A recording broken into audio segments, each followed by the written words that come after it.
What's up, everybody? How's it going?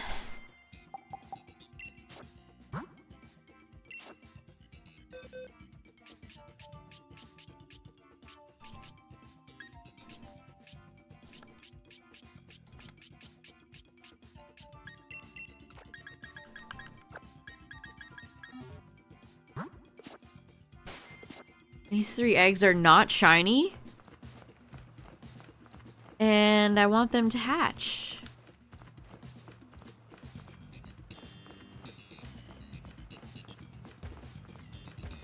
This cave area is so drab. It sure is a lot of brown, you know? But yeah, we're gonna be doing another Dynamax stream, chat. It's been a while, because these have been... Well, we've had our ups and downs, so... But we'll go ahead and get started in a second. There we go.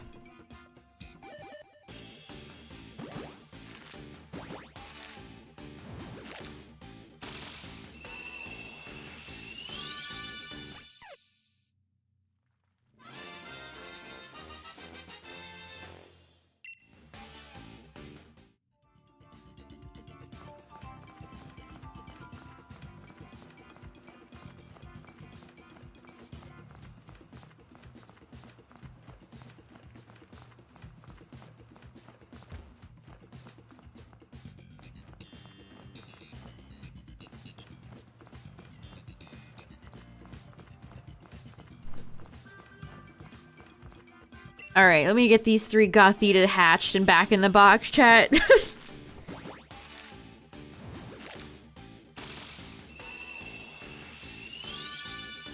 None of them will be shiny.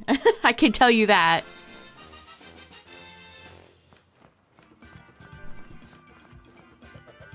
Oh, remember when you can do that? Oh, man.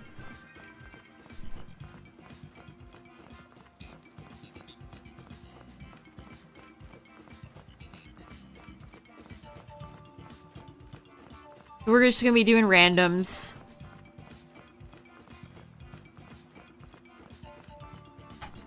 I used my nasal spray and the top flung off and I... Where the hell did it go? That thing vanished!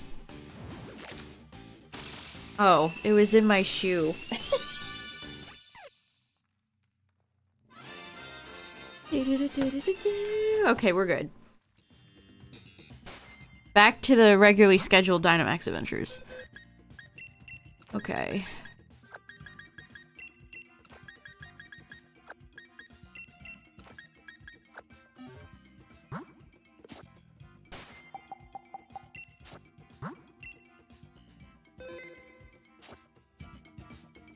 Alright, I'm gonna do a solo one first, chat, and then I'll open it up if anybody wants to join.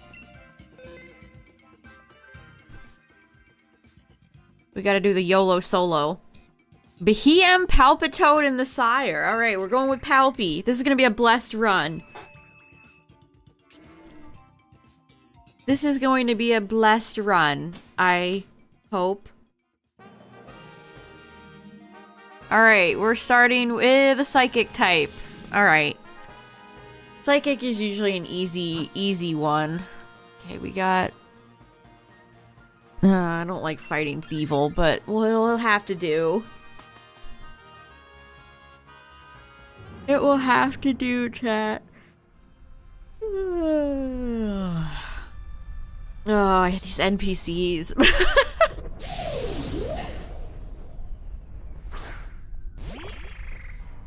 I mean, at least the NPCs in this game don't all wear, like, school uniforms, but still.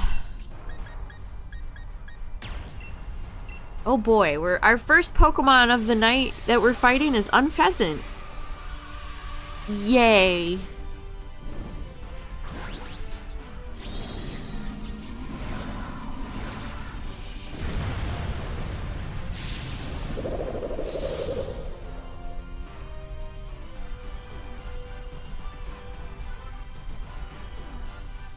Yeah, so we did get a new outbreak.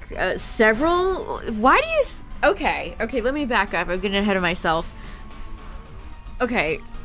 So today they announced a whole bunch of events, both raids and outbreaks. And okay, let me just go through them one by one. We got Pikachu, a Pikachu raid, Shiny Pichu, Pikachu, Mimikyu, Raichu, and a Alolan Raichu. Sure. I don't need them, but sure. That starts on the 12th. So that's July 12th to, Jesus, the 26th? Oh my god. I didn't realize it was going to be the whole month. Okay. So there's that. And then directly after that, we have Dondozo and Tatsugiri. Dondozo is the raid, and the Tatsus will be shiny. Again, I don't need any of those. I don't know why this is just like, okay, why did anybody need more Dondozo? Like, this would have made more sense back when the game first came out. But anyway, directly after that, so the Dondozo Tatsugiri is the 26th of July into August 9th. And then August 9th, they're bringing back Gimmighoul. And there's no shiny symbol here, so I assume it will be the exact way it worked last time, where it was dummy stupid odds to try to get one shiny. And then I can't piece together these Pokemon choices. Watrel, Riolu, and Comfey.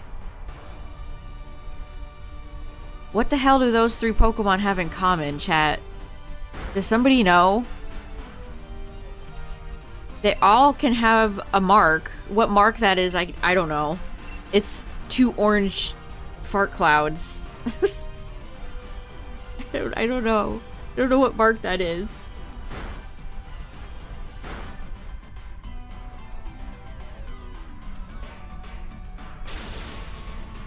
But wait, there's more. That goes until August 23rd. And then starting on the 23rd until September 2nd is Dragonite is the raid. And then Larvitar, Bagon, Gumi, Hisui Sliggoo, and Beldum are the outbreak Pokemon. Also, they have a mark. It's a little smiley face dot thing with Wi-Fi lines. I don't know what mark that is either. Oh great, Orbeetle's dead. This is a dog shit team. And yeah, that's basically it. They laid out 4 upcoming raid / outbreak events.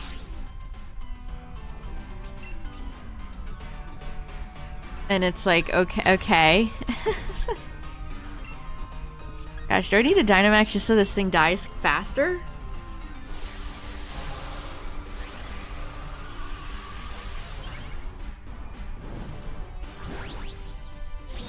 It's kind of funny, it's like all 4 of these events just feel like regurgitated Pokemon they've already done.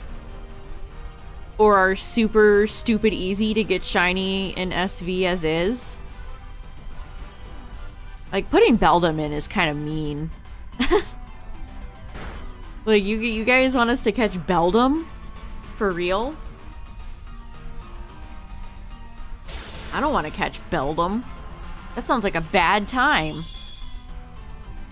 Oh my god, this thing isn't dead yet. I guess that's what happens when you have a Quagsire, a Tranquil, and a dead Orbeetle on your team.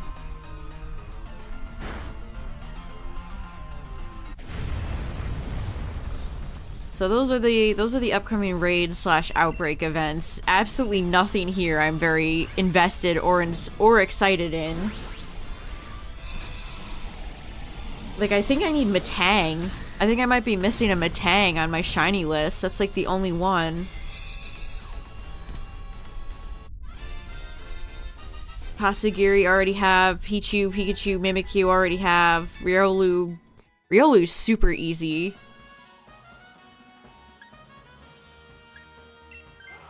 To get shiny, and it's Scarlet Violet.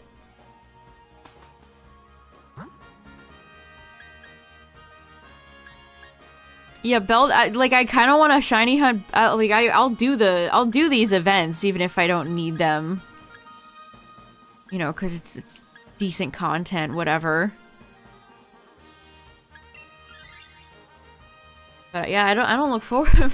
Maybe I should get some Master Balls. Break my big rule about not using Master Balls. I don't remember what move. So I don't remember what Thievel's moveset is.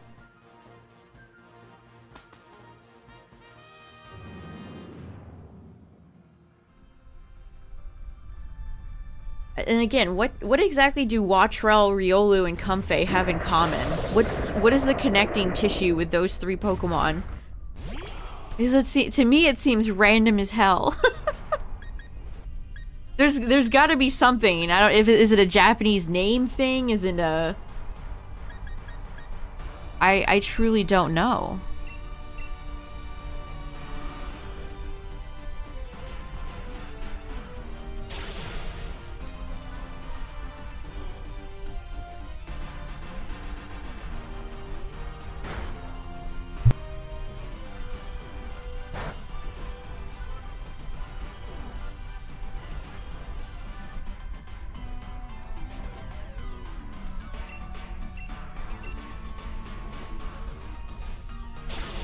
Struggle Bug. At least we have 4 times with Struggle Bug.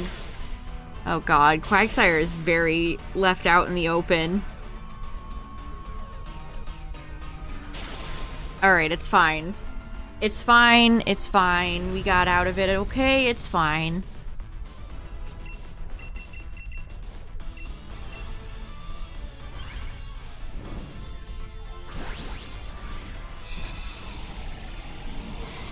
None of these events, like, what's the one that's going on during Worlds? I would have figured they would announce, like, an Outbreak event. For Worlds, a special Worlds Outbreak event, and it doesn't...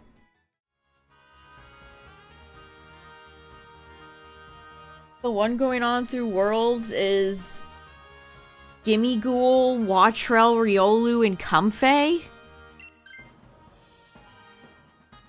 Yeah, Tyler, that's actually a great fucking point. Oricorio would be very fitting for Hawaii.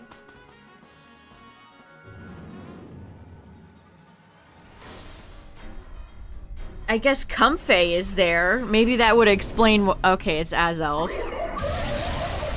That would explain why Comfey is there. But why Riolu? What do Riolu and Watrel have to do with Worlds/Hawaii? And hell, what does Gimmighoul have to do with Worlds?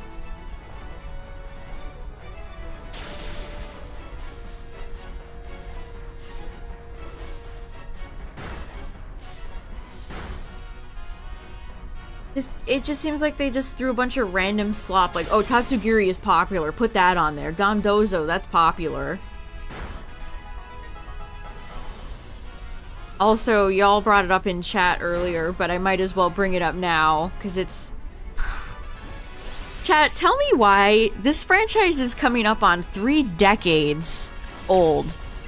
Why are they trying to reinvent the wheel of fan terms that have existed since, like, the dawn of the franchise for, again, almost 3 decades? It's like, you know how you guys called all them starters? Well, guess what? They're first partner Pokemon now. No. No, I'm not calling them that. No, I refuse, actually. Well, we might have a new one here. Which, oh my god, it's so fucking stupid. It's making me mad just reading it.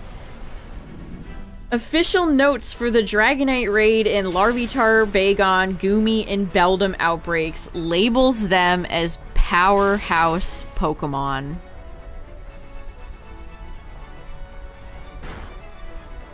Powerhouse. That's what they want to call pseudos. Powerhouse Pokemon. Also, GG. What are we doing here, folks? Folks, what are we doing here? That is so ridiculously vague. Any Pokemon can... There's so many Pokemon that could be a powerhouse Pokemon. Like, Annihilate is a you could consider a powerhouse Pokemon. Golden Go. Dondozo.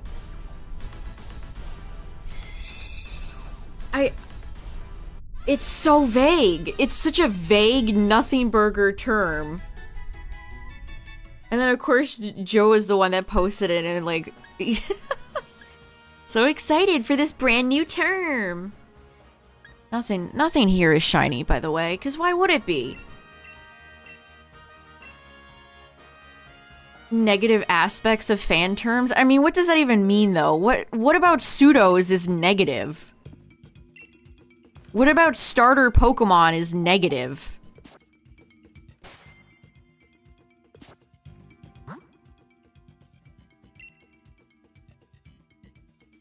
Yeah, I just did one solo. Now we're gonna open the lobby.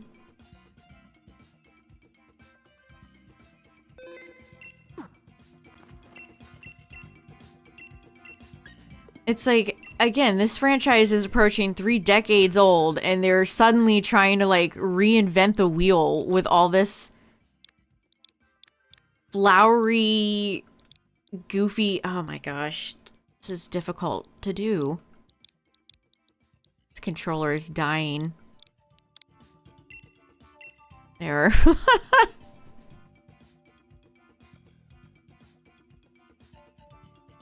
Ugh. Like, you could not pay me to call them powerhouse Pokemon. I can't wait for Bulbapedia to get rid of the pseudos page and update it with powerhouse Pokemon. Like, what are we doing here?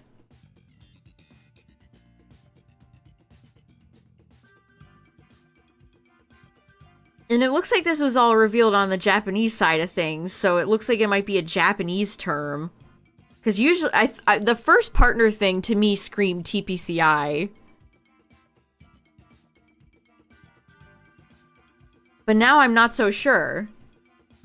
Maybe it is just Game Freak being like, well, actually...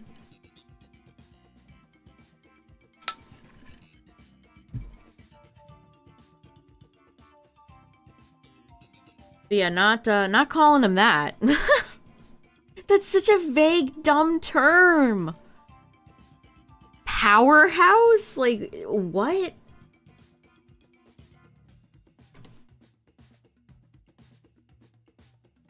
Yeah, you know what? That does sound like a 4Kids name. Absolutely.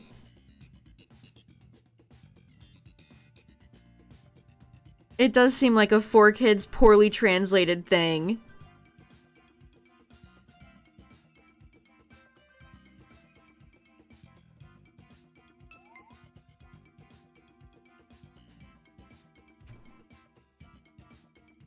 Powerhouse Pokemon, like... What's next? It's like they sometimes use shiny and sometimes use, like, other colored Pokemon.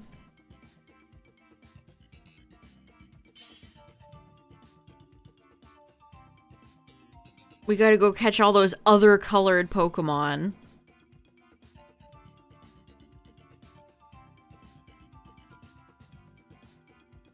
It's so weird. I have no words.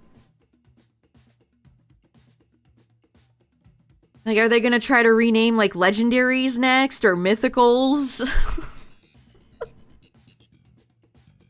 We welcome you to our new terminology for legendaries. It's awe-inspiring big Pokemon.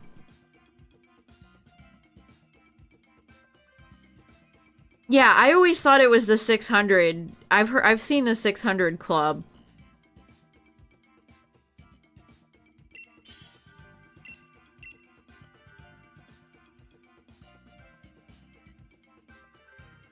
And Pheasant is back. Great.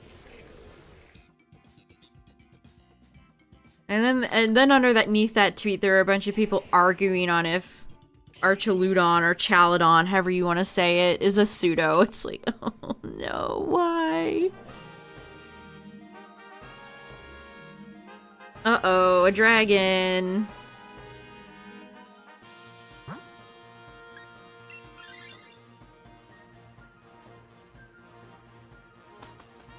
Are all the regional forms officially named? I think so?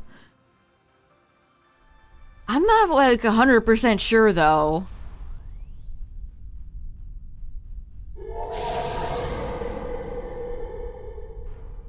And again, it's like this franchise is coming up on 3 decades. If they wanted us to use a terminology, why didn't they make one earlier?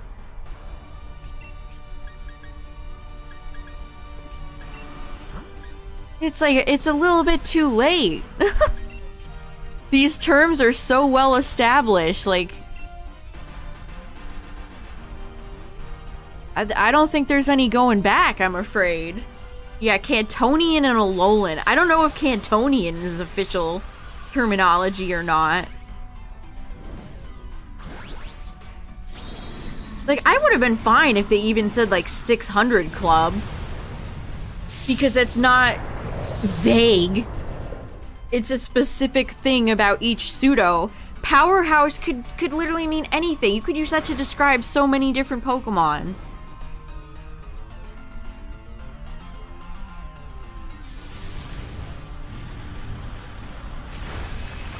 And like all the official events where they're like, what's your favorite? It was like a VGC event where the British host was like, what's your favorite first partner? I would be like, my favorite starter. And they were only asking like Bulbasaur, Charmander, and Squirtle, by the way. LOL. I would get up on that stage and be like, my favorite starter, and just stare into the camera with dead eyes, is Totodile.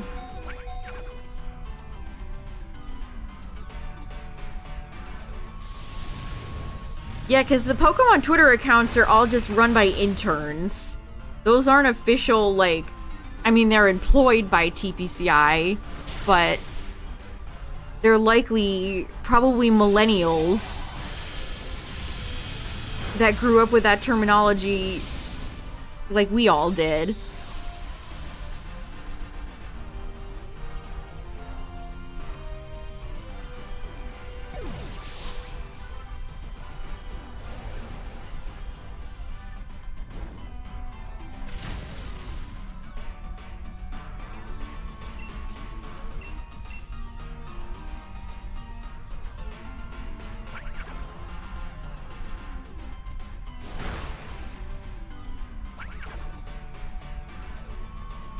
Alright, Hatterene wasn't too bad. Her Gmax is so fun. I love the creepy, like, cocoon that she's in. Yeah, imagine if I was like, who's your favorite powerhouse Pokemon, chat? Barf. Yucky. Ew.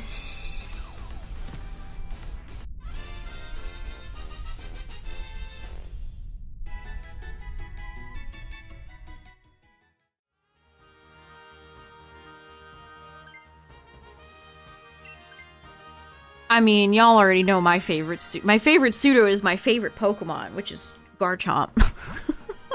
I honestly, well, except for movie Dragapult, I like every pseudo.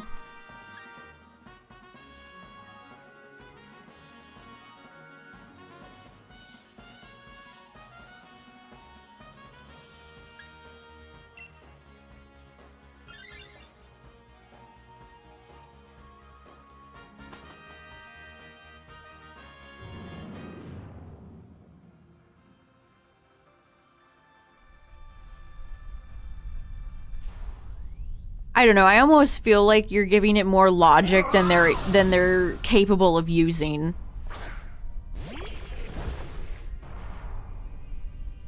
To me, it could almost be as simple as the starter is a fan term, and we don't want to use fan terms.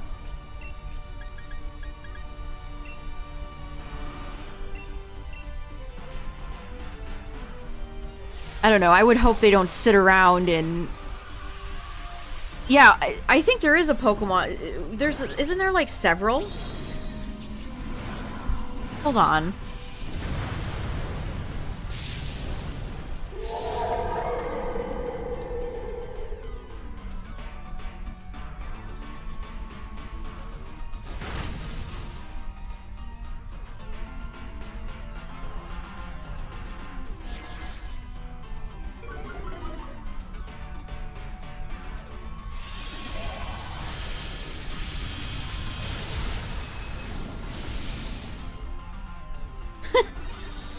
There's a TCG deck called Powerhouse, but from Secret Wonders Diamond and Pearl era, with a really janky CGI Electivire on it. That's fun.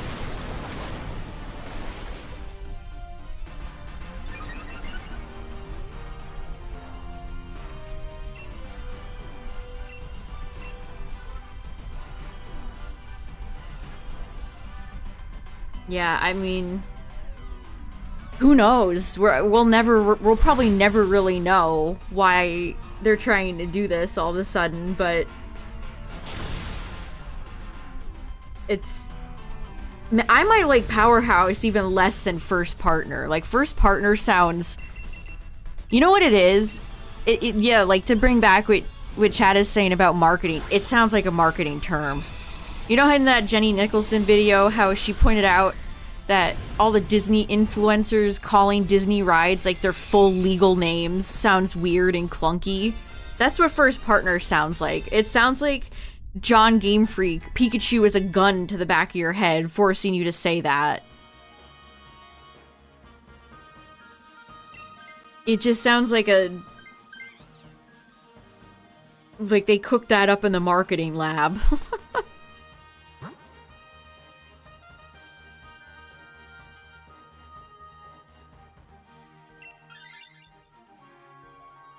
Powerhouse just sounds, it's vague. It's clunky. I don't know what's going on, chat.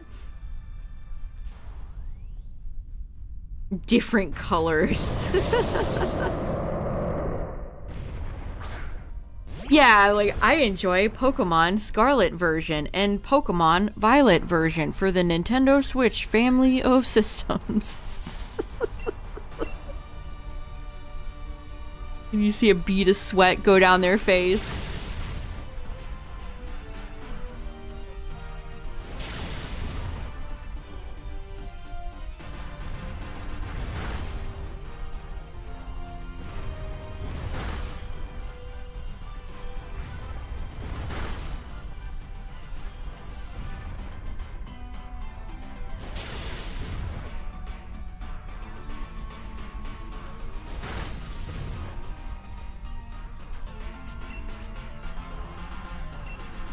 I don't know, I guess we'll have to keep an eye on them and see if they actually start to push that as a term.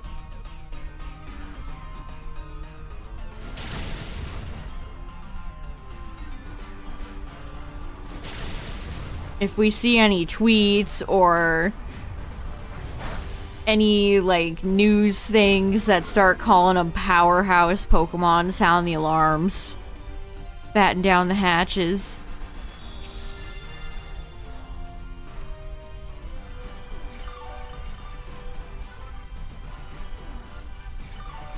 Yeah, I mean, the first shiny cards in Neo series were literally called Shining.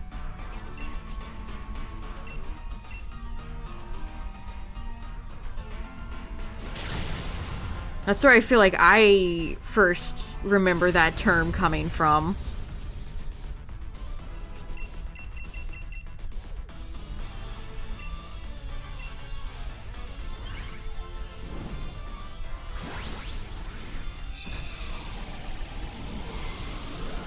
Oh, you're absolutely right, Justin. They're gonna get a... You can imagine the little, memo they get in Pikachu's at the bottom with just a smiley face. You will say powerhouse. You will say first partner.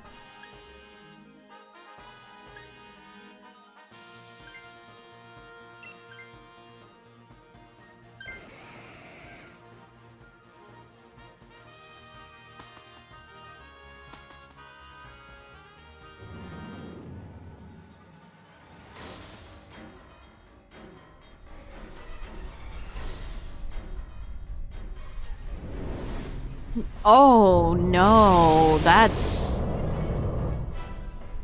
Well, I'll see you all in therapy.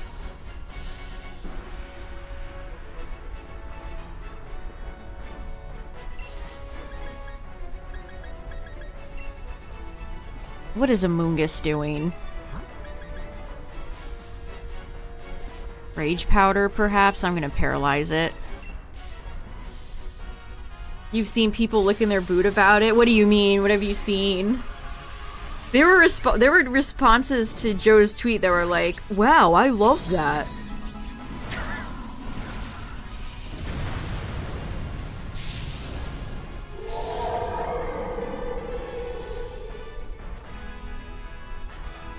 Pseudo-legendary was a terrible term. I hate calling Pokemon what they're not instead of what they are. That's such a weird, like...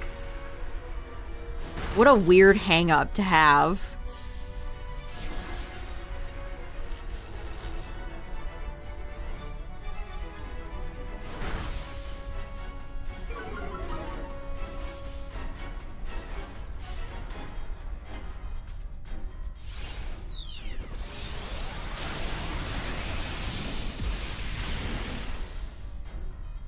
We have no ice types to speak of, and an Amoongus... This is... There's no chance, chat. This is not something that... This is not a winnable match. I'm letting you know right now, we are not winning this. Yeah, I mean, pseudo-legendary... It's a cool name. It's a cool name. Their legendaries are only a select few rare Pokemon. And being like a legendary is a cool term. It's a cool terminology.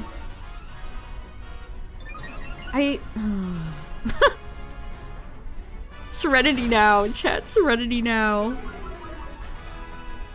Yeah, they're always at the end of the decks. Exactly. Renaming them just makes no sense. What's up, Cacturn?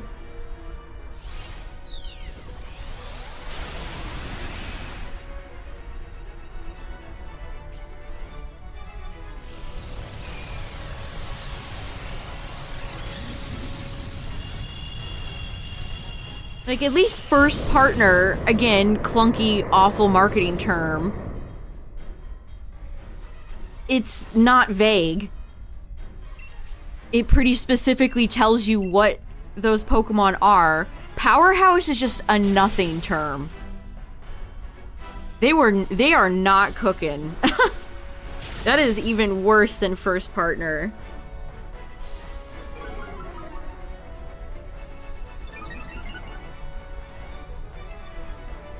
Look at how big Hatterene is versus Zygarde, by the way. You want to talk about legendaries and how poorly sized they are when they Dynamax?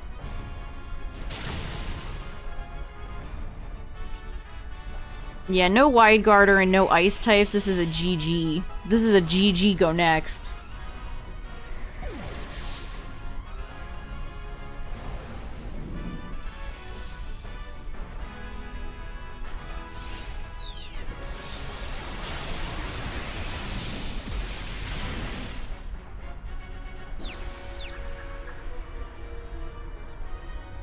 Yeah, Hatterene looks like she could use her tentacles in the back and pick Zygarde up and, like, super slam it into the ground like a wrestler. Zygarde is so little.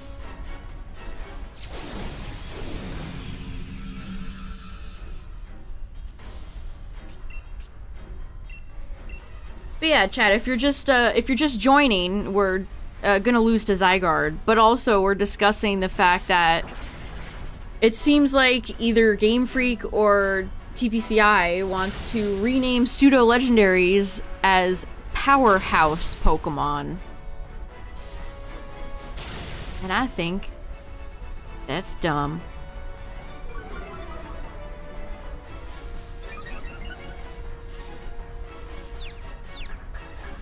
I like Zygarde's rainbow glowy mouth chest thing.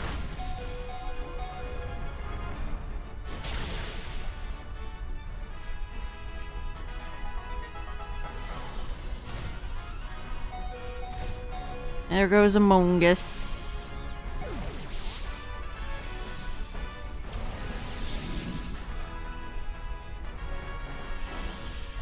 Yeah, at this point it's like, come on, Zygarde, get us out of here so we can go right back in.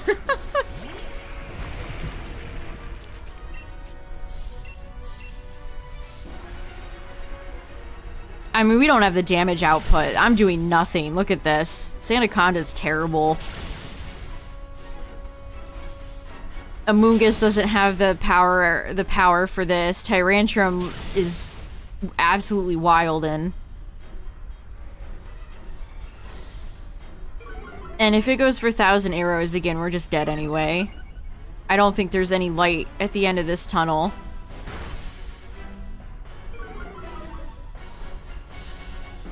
Oh no. I don't think they have. It's kind of incredible how Pokemon just doesn't have terms that we as a community had to come up with.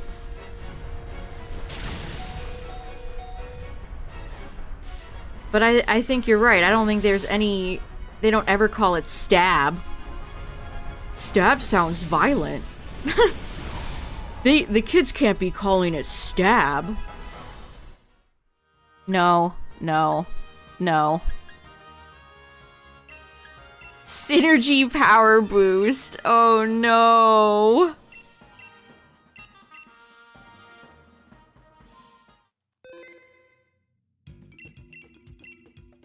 There's probably a lot of battle terminology that they've never acknowledged ever and could give silly names to if they so desired. Zoinks. What if Powerhouse is only the beginning? I mean, First Partner was the beginning.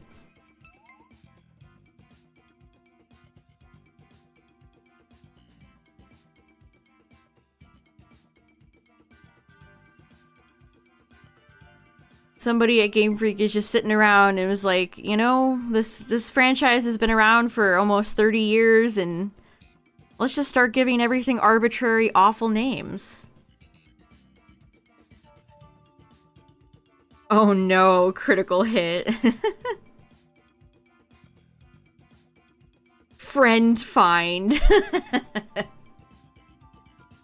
You must go seek out the other colored Pokemon.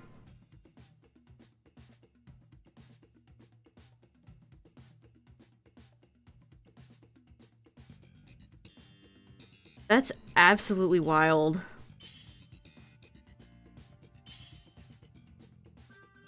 Alright, one more slot if anyone's interested, otherwise I'll go at a minute.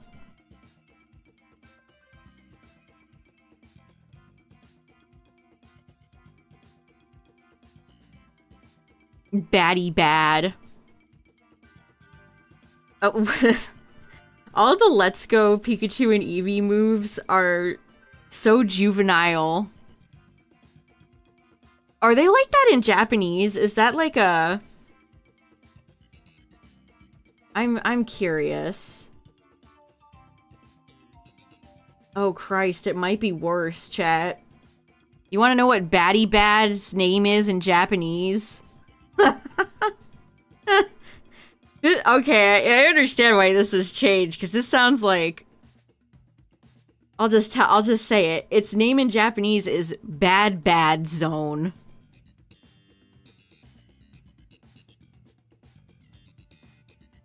Oh, that's no good, chat. Bad Zone. That sounds like a Sonic Says PSA, don't let any adults touch your bad zone. No. No, that's really bad.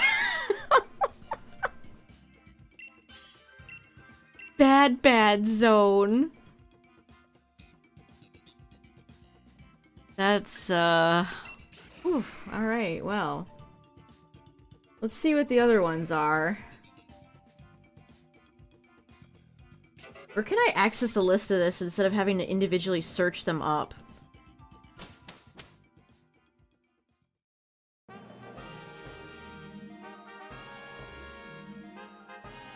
Okay, a psychic type, alright, good.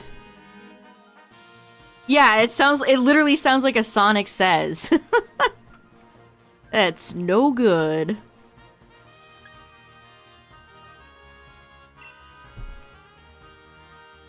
Okay, Zippy Zap, I'll go down the list. Zippy Zap's name in Japanese is Crackling Excel. I mean, okay. I guess I'll give it to the Japanese name, Crackling Excel, instead of Zippy Zap. Oh my god. Alright, Splishy Splash. Splishy Splash's name in Japanese is Splashing Surf.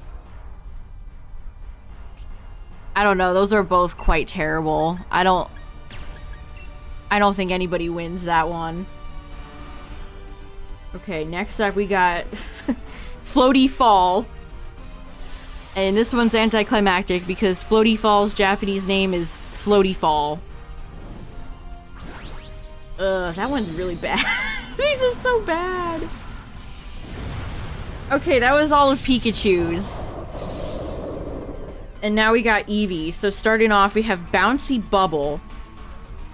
Which I didn't play Eevee, so... Bouncy Bubble in Japanese is Lively Bubble.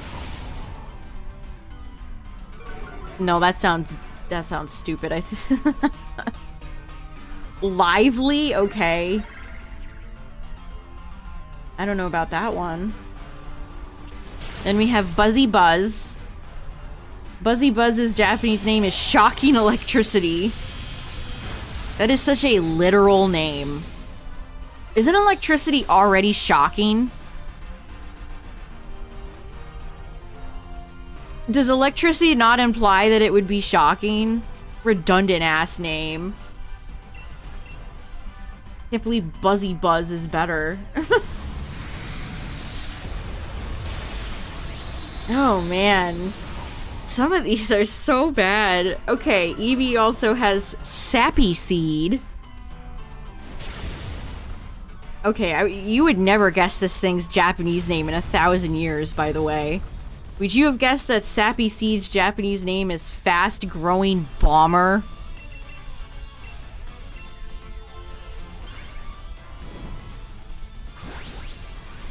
Because I wouldn't have.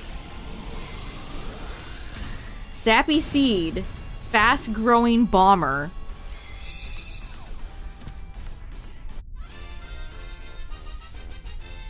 And then we have Freezy Frost, which has a very clunky Japanese name, Frozen Stiff Frost.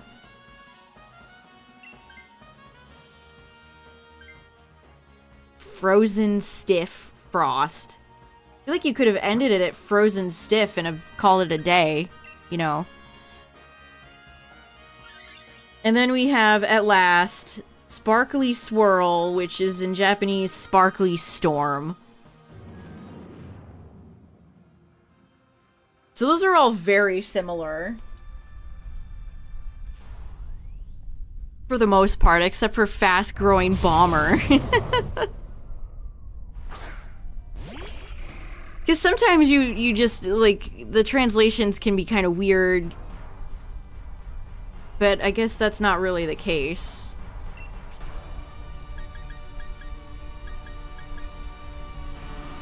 This is kind of dangerous. Pangoro could easily kill us.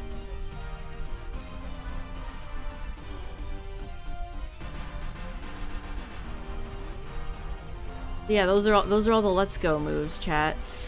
I didn't even know some of these for Eevee. Glitzy Glow. Oh, I missed this one. Glitzy Glow is Gushing Aura. Oh, I missed Sizzly Slide, too, which is Blazing Burn. That sounds better. Sizzly Slide.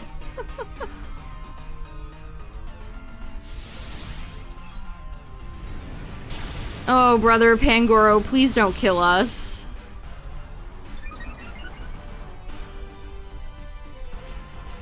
Does Pangoro's name come from the same, like, Goro thing that Gorons do?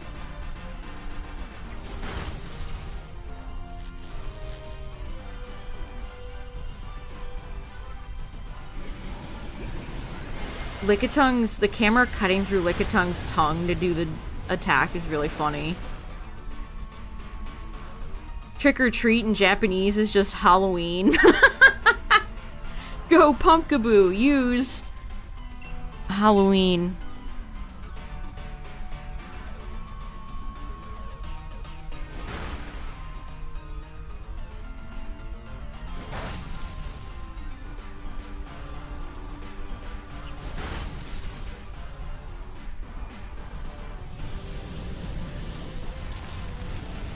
Christmas morning.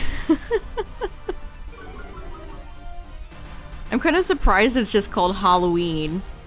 It surprises me that they would reference any real-world holiday. Like, yeah, Delibird is pretty obviously, like, a Santa bird. But it's not called, like, Christmas. It's not called Kris Kringle. What's up, Two Heart?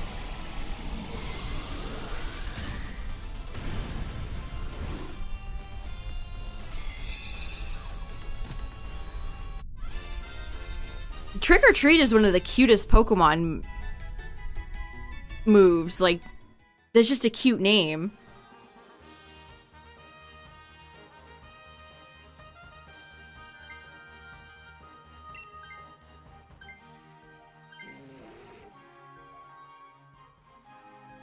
Pangoro's cry is just a stock bear sound effect, by the way.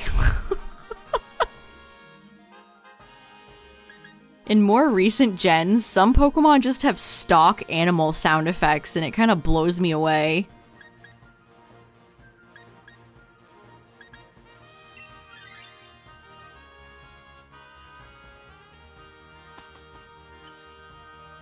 It's like they couldn't be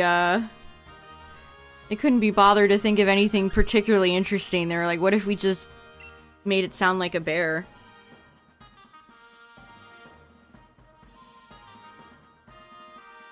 What's up, everyone coming in? We're about to fight, well, almost. We're almost at a Psychic-type boss.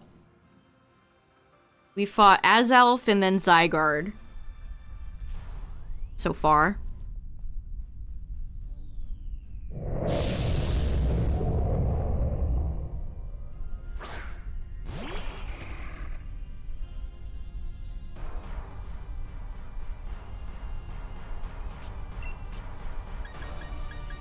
Man, Lash Out. I gotta save Lash Out.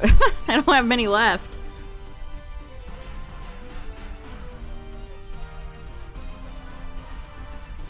Yeah, it's a real shame when games are just made significantly worse so that... because game devs think children are all stupid as hell.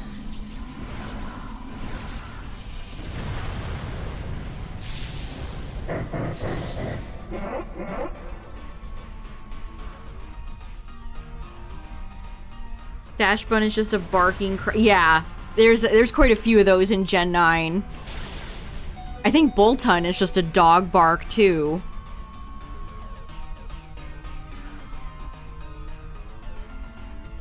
Why the hell does Bufalon have Sap Sipper?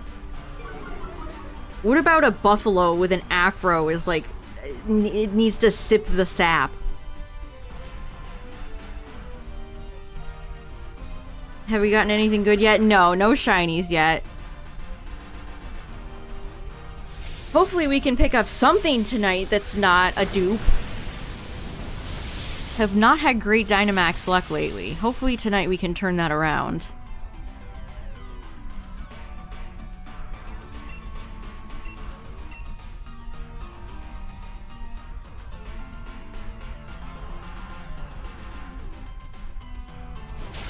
Oh, that hurts.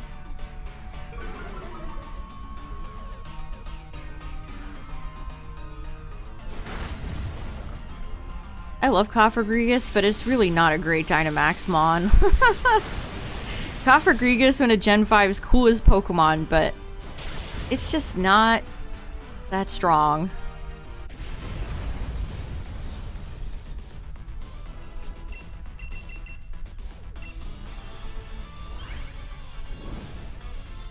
It is just not that strong.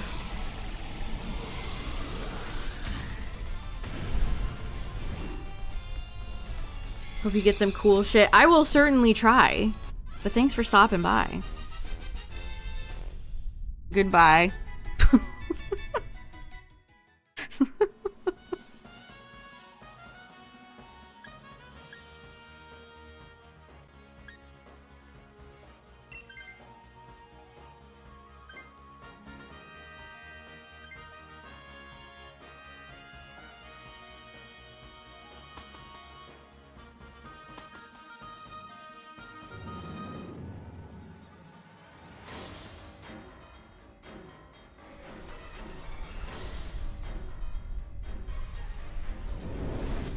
Oh, the other one. It's a late guardian kind of night, chat.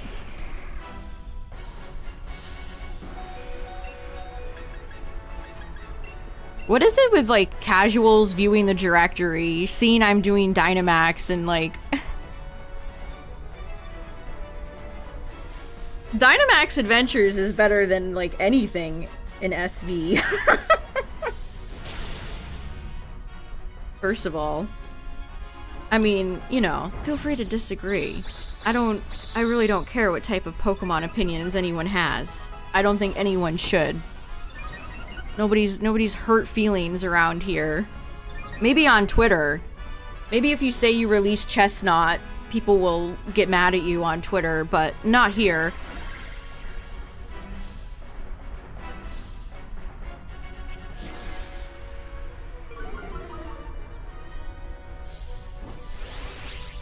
Hold on, everybody. I'm going to post a take. Don't let it hurt your crybaby feelings.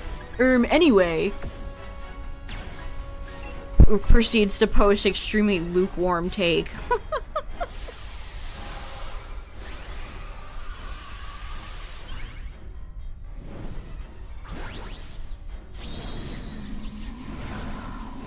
What is going on, Crawdaunt?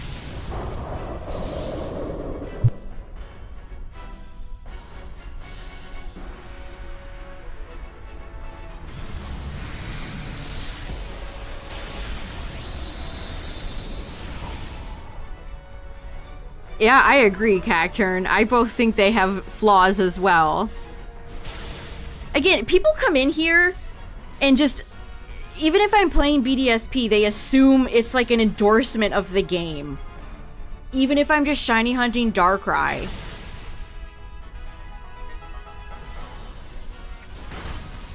I could just be... I'm just minding my own business shiny hunting, and people come in and think it... Just because I'm playing, like...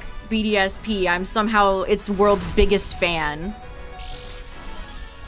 No. No, I am not. I think Terra raids have a lot of good quality features over Dynamax raids. It's exactly what Cacturn said. They're both interesting but flawed. I don't know, that annoys the hell out of me. People come in here and assume that whatever game I'm playing, it's like a personal endorsement of it.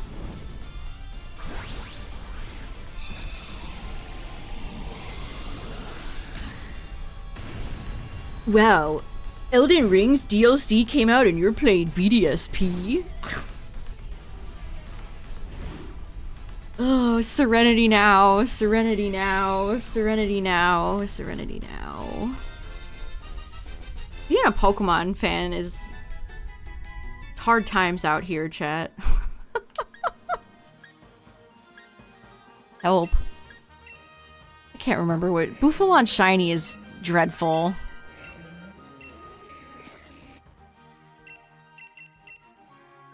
Pangoro would have been a nice pickup.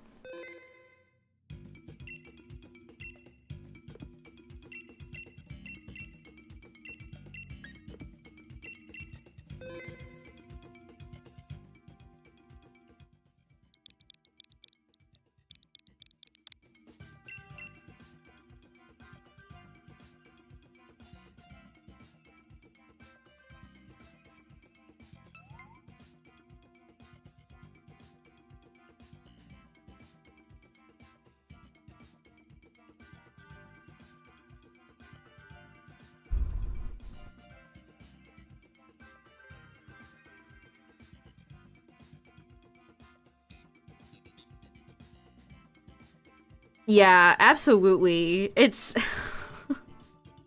it's like nobody wants these games to be better than us. You guys in chat understand this, but some people just don't seem to get that.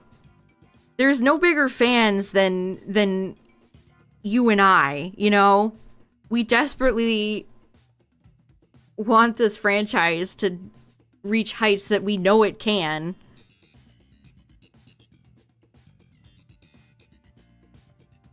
The hate, the critiques and stuff, they don't come from a place of malice.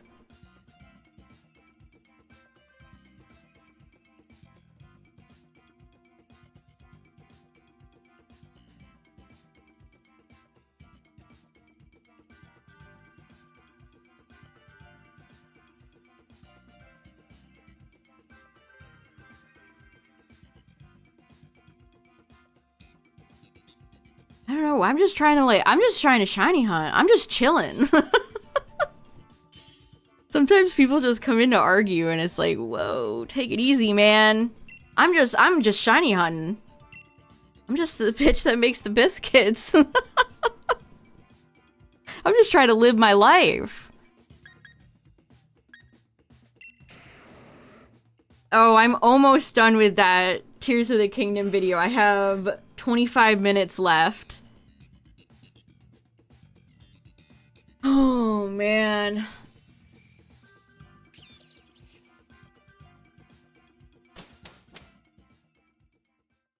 Don't even get me started. Don't even get me started. Okay, another psychic type. Alright. Psychic types are easy, at least.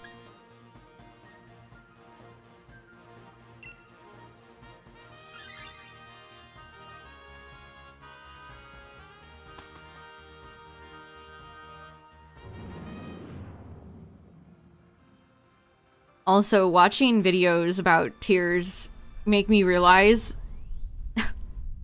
that one shrine that is covered in, like, quicksand, it's a huge room, and you have to get all the way, you have to get the ball back after it gets flung across the room.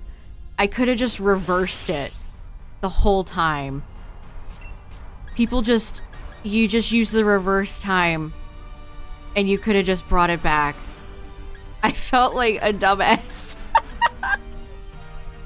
Bitch, I shouldn't be made to feel like that. You should still, like... Oh my god. And the fact that every Addison sign can be solved with a floating block. All 81, 82 Addison signs can just be solved with a floating block. They didn't give a fuck about that game. They were so busy with that goddamn physics engine that everything else fell by the wayside. Absolutely wild.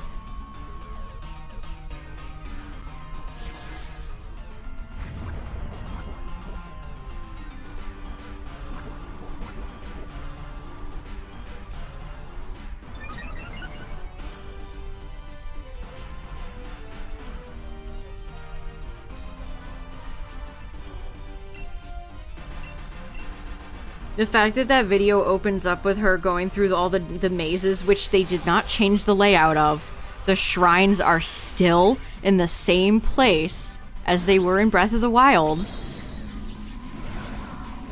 So if you know where they are in Breath of the Wild, they're in the exact same place in Tears. And you go down into the Depths one, and there's just a recycled boss. And then I will never get over that disappointment. It's like a Aonuma spit in my face. Opening those chests and those mazes to find recycled amiibo content. I've never felt such betrayal in my life.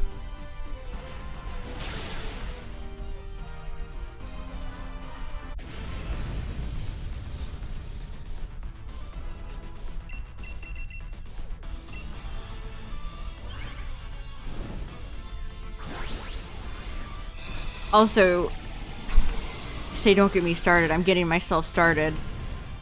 But it dawned on me how dog shit all the side quests are in Tears. I mean, they're not great in Breath of the Wild. But all the rewards you get for side quests in Tears are not worth it. You think I want, like, pony points? You think I want a ticket to stay in the inn that costs 20 rupees? These are the best rewards for these, or that awful mayor side quest. That sucked. That was such a slog to get through. For what? So Link can take his hood down? $70. $70. $70. Yeah, all the new costumes are ass. They're cute. A lot of the new costumes are cute. Even the Froggy costume is bullshit because you have to upgrade it all the way in order to not slide down the mountain, which is why I never used it.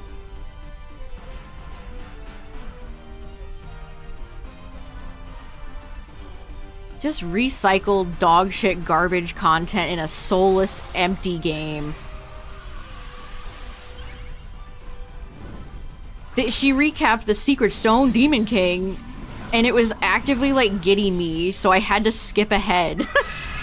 I had to skip that because it was bugging me. She was showing all the repetitive cutscenes, and it was, like, riling me up. I couldn't take it.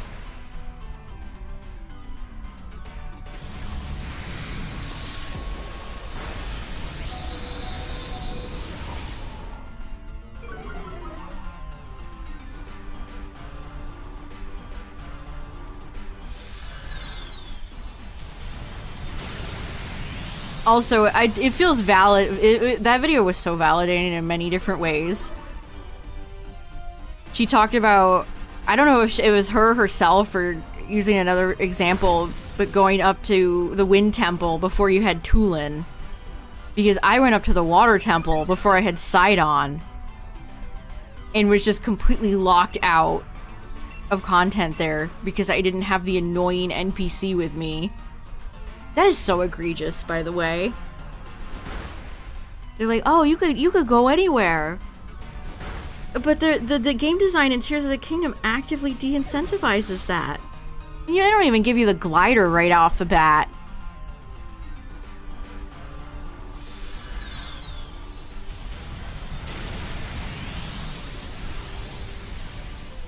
She also brought up something that I thought was very interesting. Something I never even considered, but I think is absolutely correct. Which is that the Korok, the backpack Koroks, were designed... They knew that people were going to put rockets on them.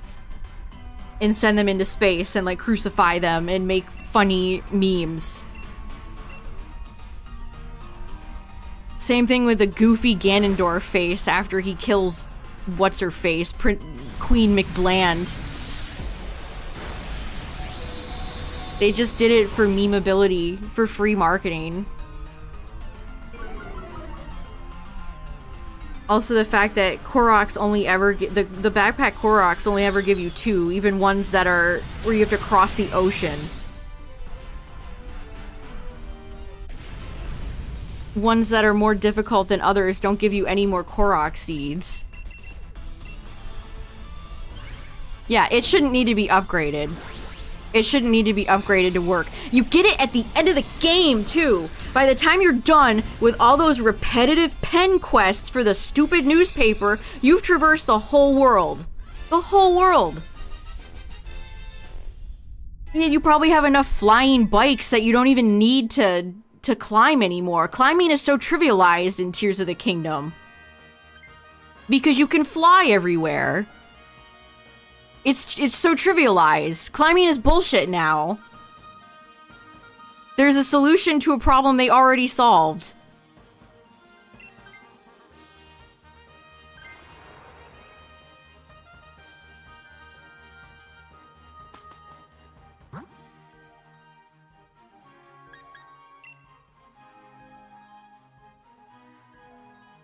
Also, I haven't played through Skyward Sword, but she showed some clips of Link's face in Skyward Sword, and my man looked like he was going through it. Link barely emotes at all in both Breath and Tears. He's just so stoic. It's like Sun and Moon cutscenes. Link is a mute character, so you have to give him body language, and he just doesn't have any.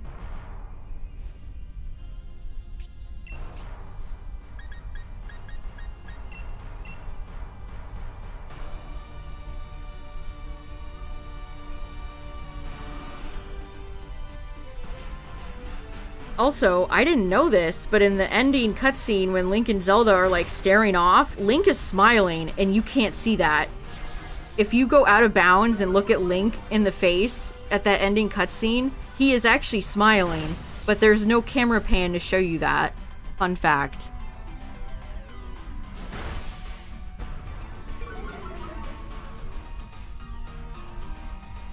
Wingsuit is also worthless. And again, I would bet 90% of players are not going to bother with upgrades. I think if you have to upgrade it twice, it's completely invalidated. Who gives a shit? Upgrading is a slog anyway. You still have to sit through the big fairy's dialogue. There's no skippable dialogue.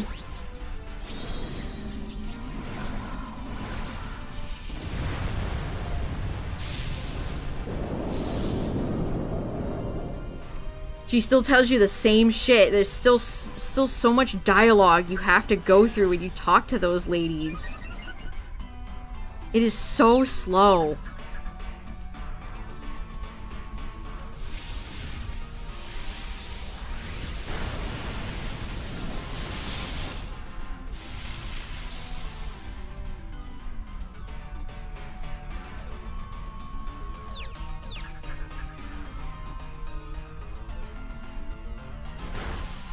Masterful gambit.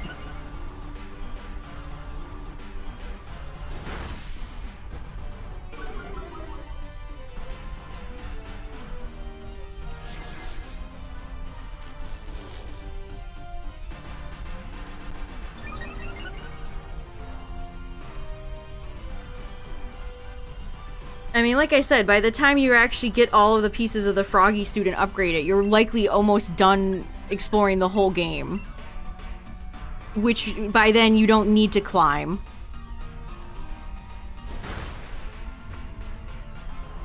I didn't realize how people just use the wings to cross humongous distances. I never really used the wings when I should have. I made like a janky Green Goblin bicycle fan thing.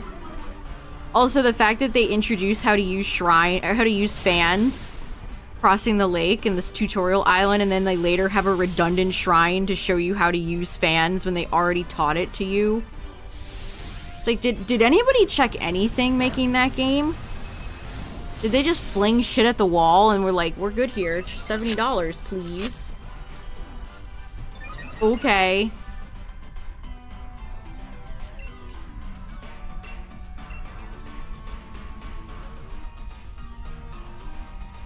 And all the secrets and mysteries they set up in the first game in Breath of the Wild and then just didn't follow up with anything. We still don't know anything about the Zonai. We don't know how they lived. We don't know why Rauru and Minoru were the last two. We didn't get to see Raru's kid. No mention of their son or daughter. Ganondorf has like 9 lines in the whole game. What's his motivation? Why is he doing this? Who knows? Haha, Ocarina of Time reference. Yay!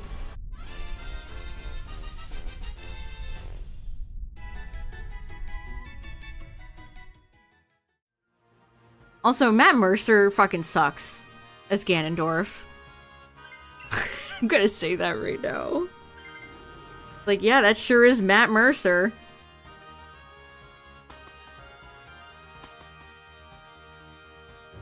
You gotta go hire well-known voice actor, man.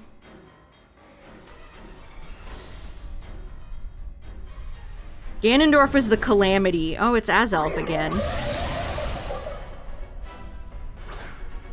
Ganondorf was the Calamity, which Zelda, every character is dumb as hell in Tears, by the way. I think that's why the story frustrated me on such a fundamental level. The characters are just dumb as shit. It takes Zelda until like the end of the game to be like, hey, I think that Ganondorf guy is bad. Well, really?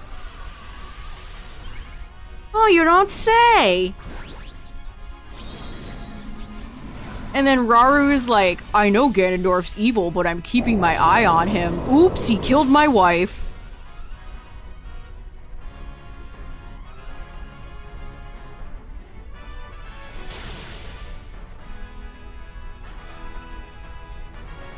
And then the fact that you can view the cutscenes that shows Sonia's just dead, that the queen is dead, completely deflates any scene that you watch with her and she's still alive. It's just such a carelessly put together game. No thought about the story, the repetitive cutscenes, the way in which you view the memories. No thought put into any of the mysteries set up in the first game. No thought into the Zonai or explaining them further.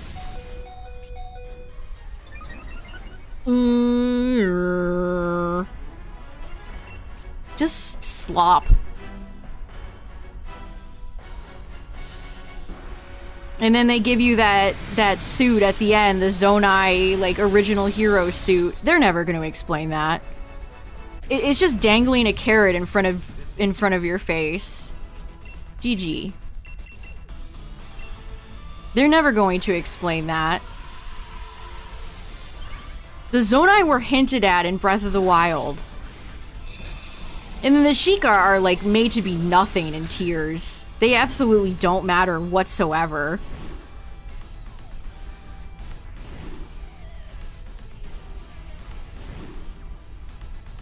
Yeah, the Zonai were hinted at in their ruins with the statues of the owl, the dragon, and, what was the other one? They're supposed to represent the Triforce.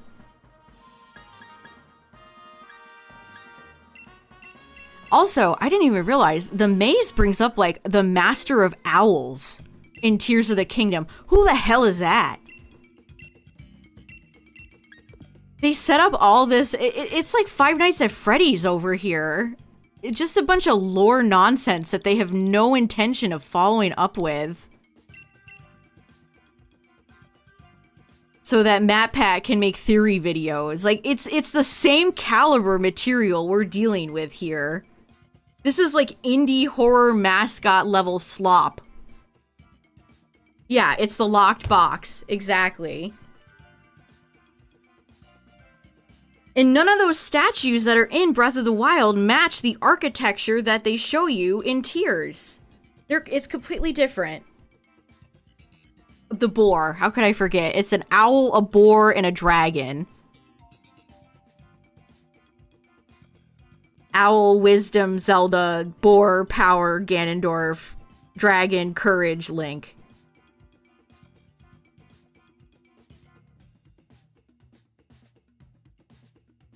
And then what do you even do when you go over there with big buff McHandsome man? You go into a bunch of open doors and that's it.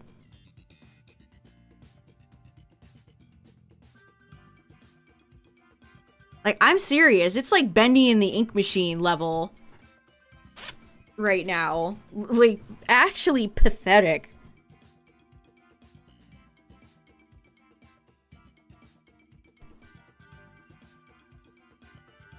I mean, what did Tears really improve gameplay-wise that Breath of the Wild didn't have? The sages are more annoying to use. They're clunky. The UI is fucking terrible. Having to scroll through that bar to get to all your items to fuse is terrible. The combat is the exact same.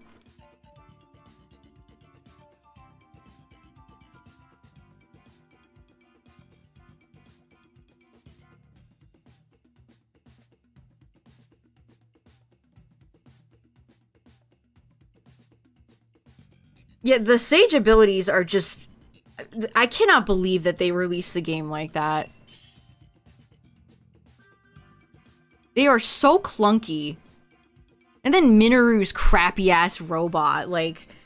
the fact that you get the robot, you get the mech, and then you can't even beat the enemies that are right outside the base with that crappy, slow-moving mech, where the buttons are all, like, oh my god. Okay, all bugs.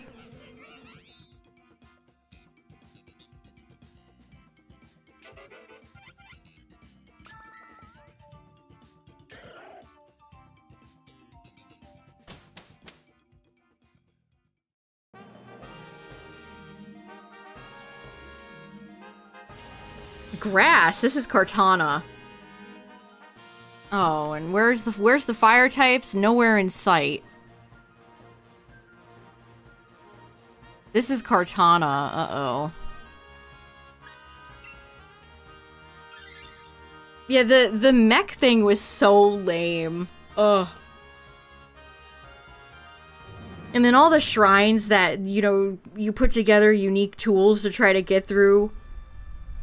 And then that's the only time you'll ever use those contraptions. None of that is in the overworld. You don't need to build those to get through the overworld. Cherrim's terrible. Cherrim is always a bad one for NPCs to have because they don't know how to use weather. I'll tell you right now, it's gonna go for Sunny Day. Yup, it's gonna go for Sunny Day. This is very bad. I don't even know what Celio is about to do.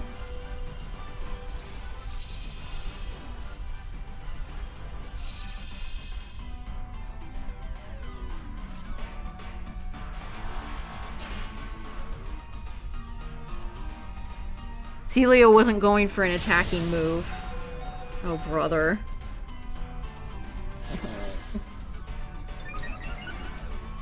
Celio went for swagger.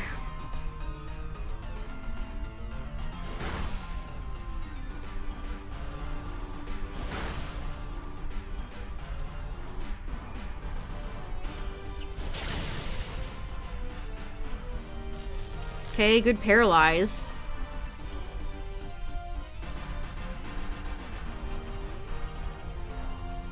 The under. I like that you call it the under. The depths? Yes.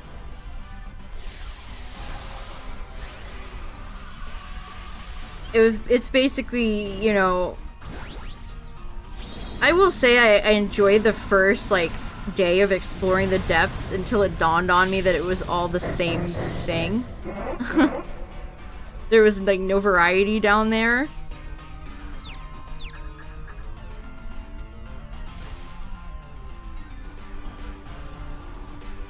Yeah, Tyler and I are gonna watch the video again together on his days off.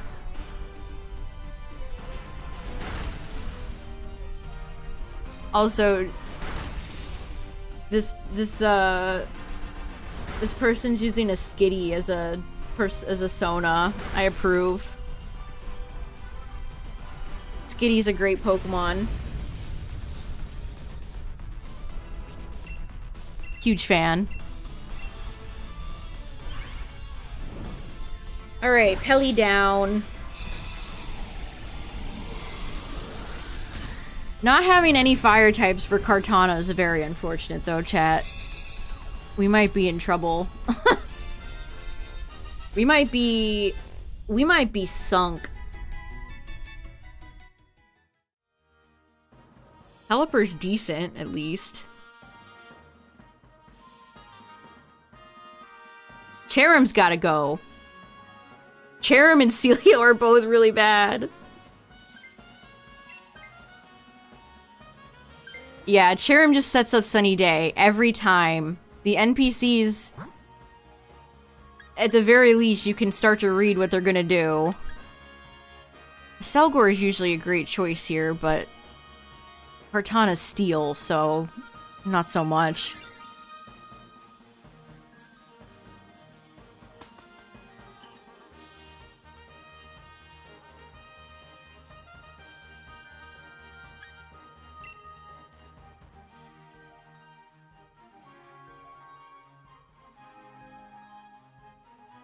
Yeah, they had an offhand comment about how being disappointed is a regular thing if you're a Pokemon fan. It's like, oh, they truly do understand. They get me. They understand.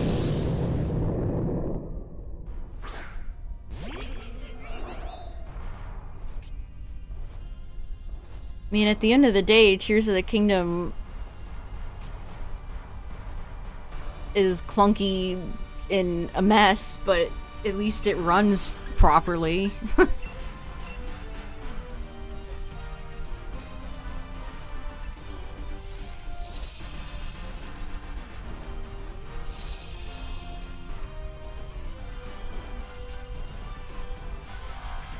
Yep, there it goes, chat. That activates Weather Ball too. That's gonna hurt.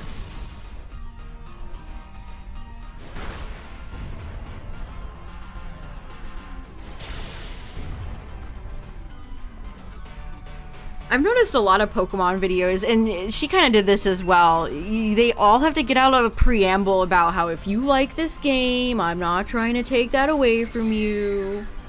And I know they're covering their bases so they get less, like, angry, violent comments, but at the same time, it's like, I don't know, man. If you like this game, I'm not trying to take anything away from you. I want one of them to be like, I am trying to take it away from you. I want you to feel bad.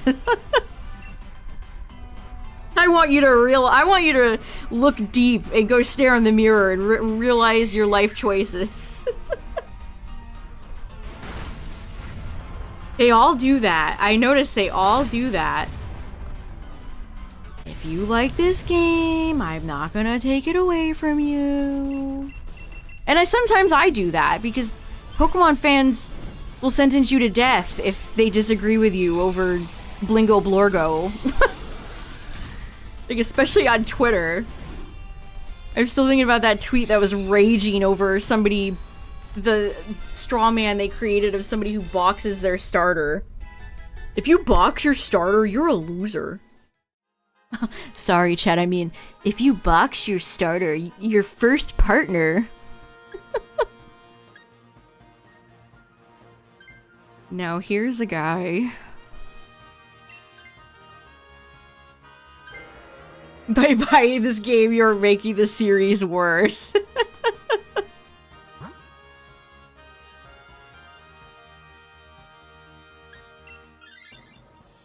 Oh, Barbarical would be quite bad if one of the NPCs takes this.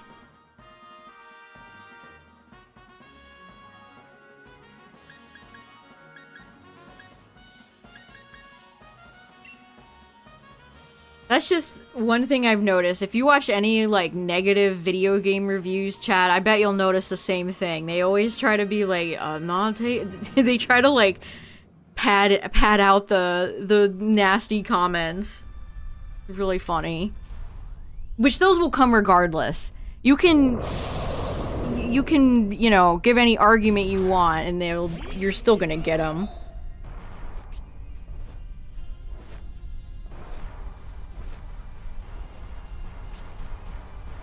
Yeah, it comes with the territory, definitely. It's still not okay. But...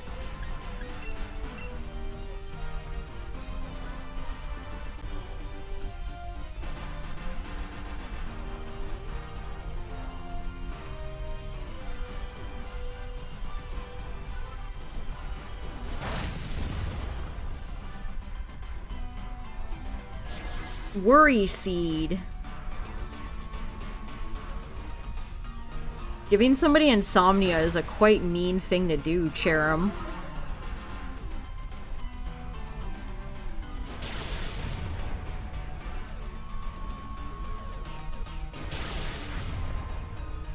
Yeah, no nuance, exactly. It's so many people thinking like absolutes, black and white. You know, it's like the theme song said, it's not always black and white. Did nobody listen to that? Did nobody listen to that? I mean, it's just like, you know, raging against... I have so many problems with tears, but... Is it the worst video game I've ever played? No.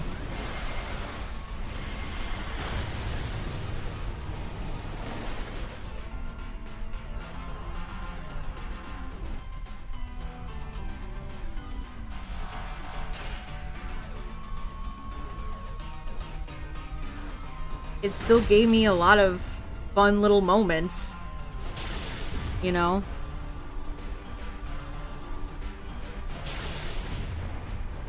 It's still, for the most part, competently made.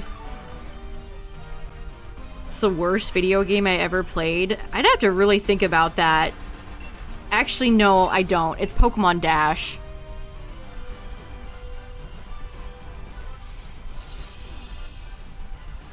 She did. She said she liked the character design, which I agree with. She loves the music. I mean, the composer for Breath of the Wild and Tears, like, she's so good. She did list off positives. Because there are, again, it's not always black and white.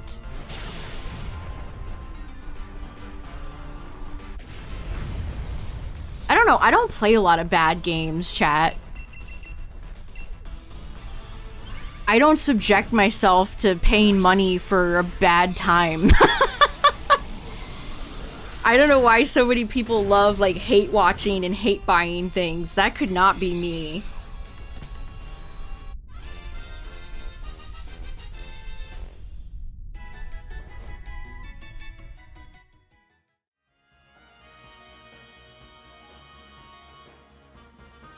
But as far as, like, things I've played, Pokemon Dash is legitimately, like, quite bad.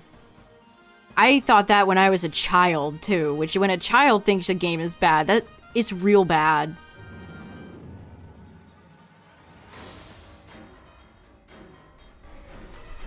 Yeah, our team is terrible, unfortunately. Is BDSP the worst game I've played in the past 5 years?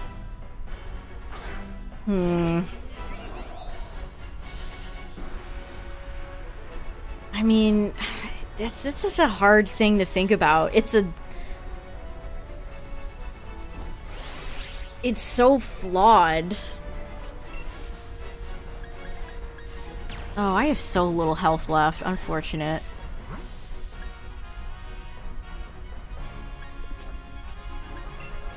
Did you see their timeline for Sonic X Shadow, by the way? They had Sonic Boom on there, but not 06.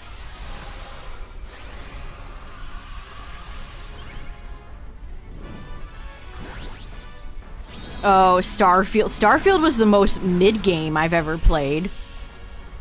Actually, that game kind of sucked ass. That was not a... Todd and Co. were not cooking on that one. Yeah, they've been putting out, like, a little animated teaser. I think there was some sort of panel. And they put out a timeline, which, you know, that's my favorite thing. I love timelines in fiction. And they had Sonic Battle and Sonic Boom and a few others on there, but not Sonic 06.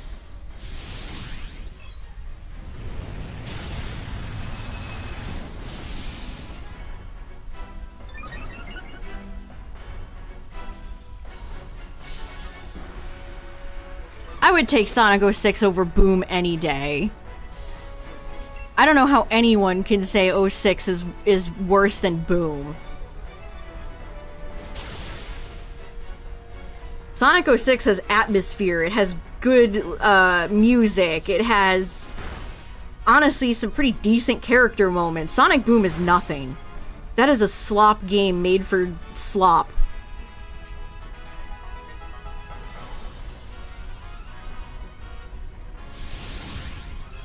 Yeah, Kingdom Valley is literally coming back.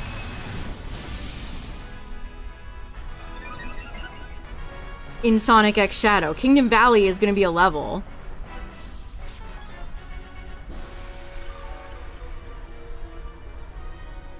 I mean, 06 can be held together by gum and string, and it's still a far more enjoyable experience than anything Boom ever gave anyone.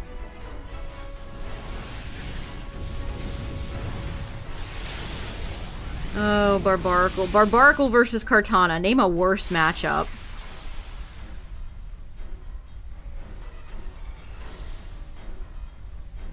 Man, I don't think the TV show is funny either. If you want a really hot take, I think all the Twitter Zoomers jerking each other off over that unfunny show is fucking annoying.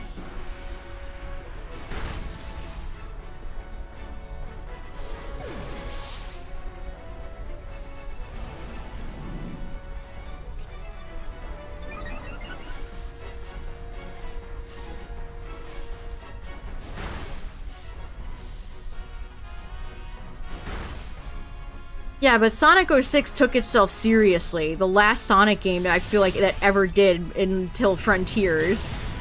I'll take sincere cheese over kitty drivel garbage like Sonic Boom.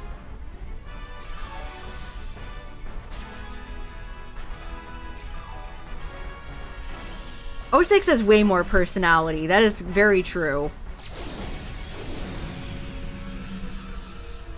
Yeah, it's just a self-referencing circle jerk, obnoxious talk shit show. It's like how Aaron Hansen views Sonic. It's just a joke. It's just all one big joke. Sonic can't be cool because he's gotta be quipping all the time about how he's Roger Craig Smith. Isn't that funny? Aren't they funny? Well, we almost had this.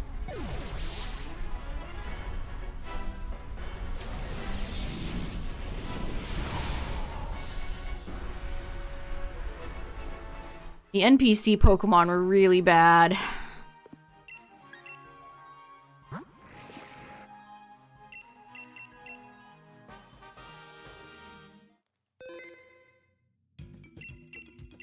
Honestly, Shadow has some great moments in 06. That moment where he takes off his rings and he has that awesome as hell quote where it's like, if the world turns against me. That single moment goes harder than anything in any Sonic Boom game ever.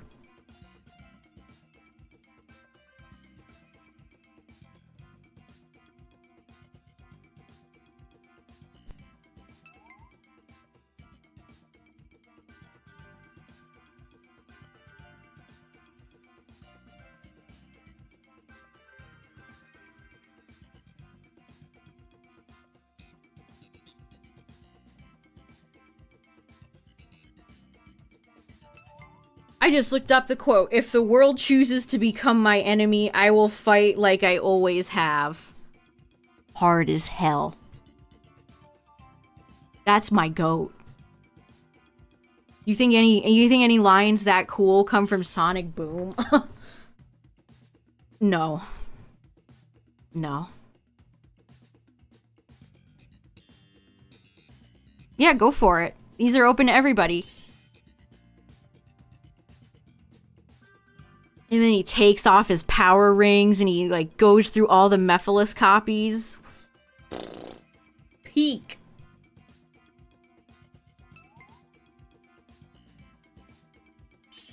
I mean, honestly, besides Adventure 2, that's probably the most accurate, good portrayal of Shadow's character.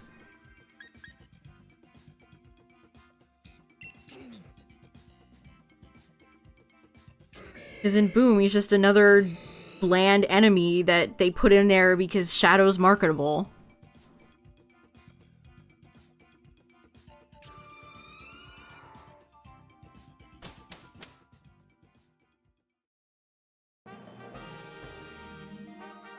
Combuskin and Blaziken in one team. Now, where's Kartana now, chat? We have the firepower team of the century. We have the firepower team of the century, and Kartana's nowhere to be found. Okay, I guess we're just gonna skip over Lipard.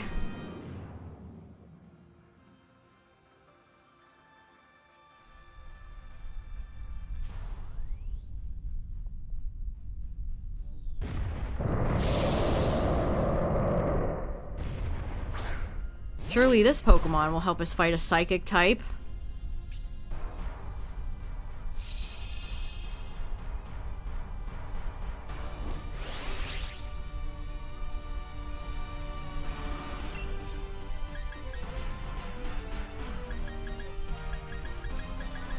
His World is one of my favorite Sonic songs, not even joking.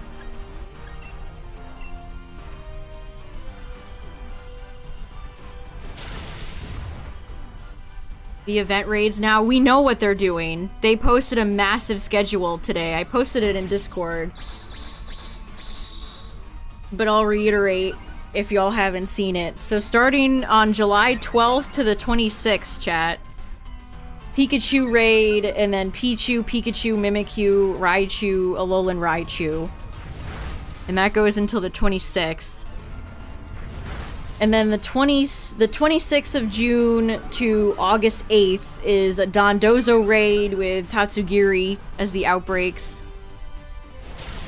And then August 9th through August 23rd is Gimmighoul is back with Watrel, Riolu, and Comfey as the outbreaks. And then 8/23 to September 2nd. So August 23rd to September 2nd is Dragonite as the raid with Larvitar, Bagon, Goomy, Hisui, Sliggoo, and Beldum are the outbreak Pokemon. And that goes until September.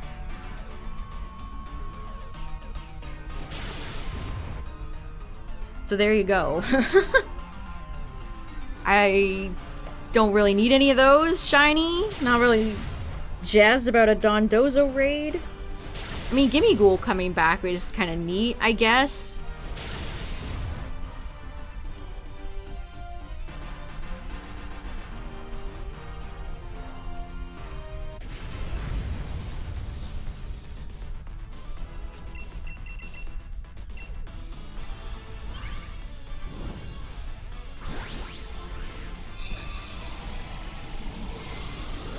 But there you go.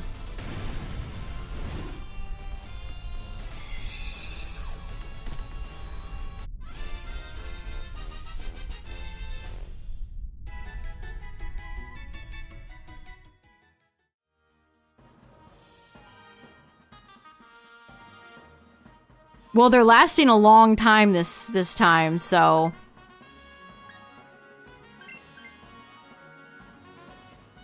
you probably won't miss them this time since they're lasting like almost a month.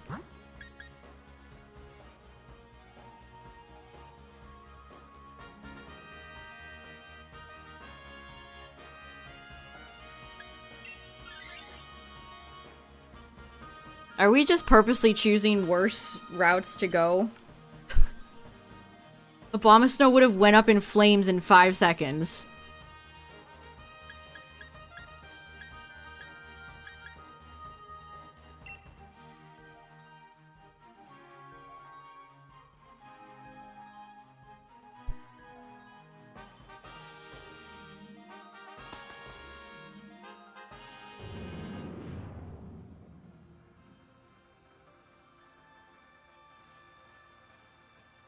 Yeah, the 3-day... I don't understand why they were structuring their events like that. Just needlessly confusing. And why even bring, like, Sceptile they introduce Subtile, Subtile goes away, Subtile comes back. Like, just have it there for like 2 or 3 weeks. It's not like any other events in the game are going on. They can't even structure events in a way that makes any sense.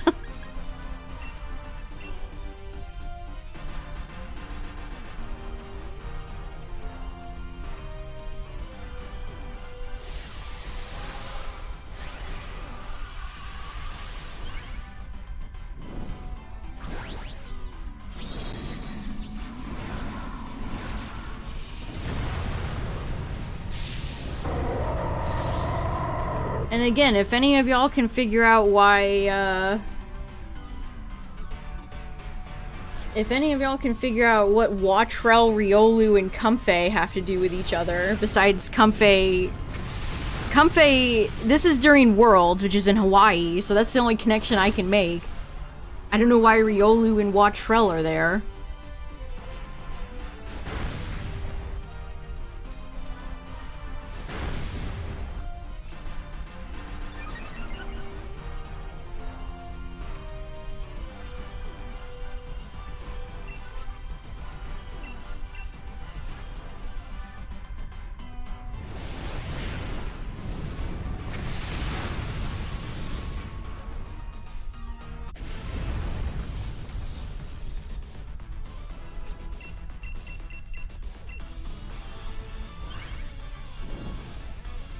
And again, them having Beldum as an outbreak is very funny.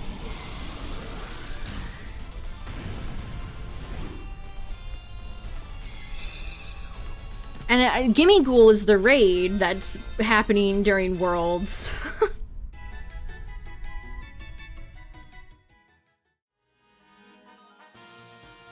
I don't know if that makes any sense.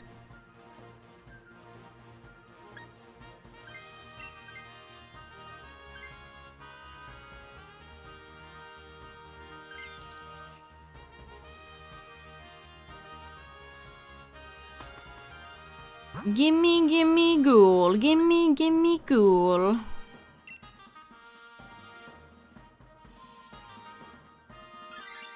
Surprised everybody didn't pick the ground type.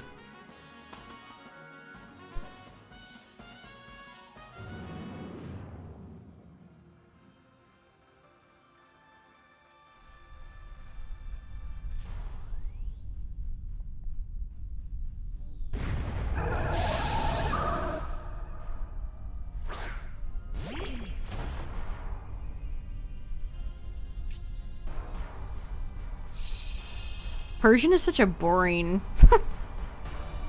boring Dynamax Pokemon.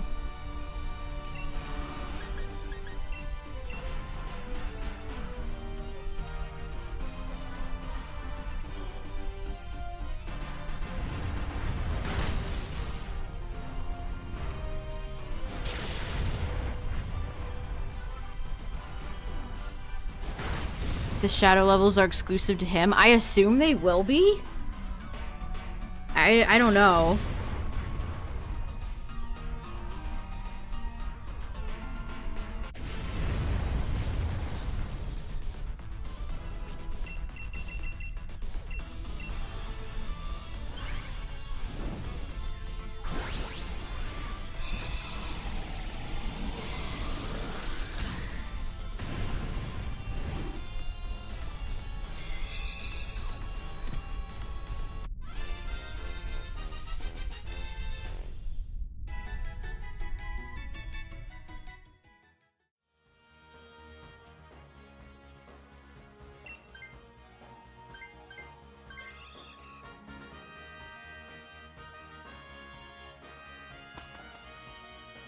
Are we getting another Lake Guardian, or is this gonna be Lugia? Or some mysterious third option?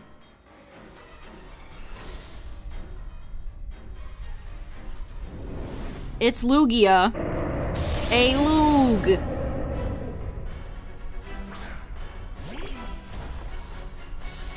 We're in trouble. Oh man.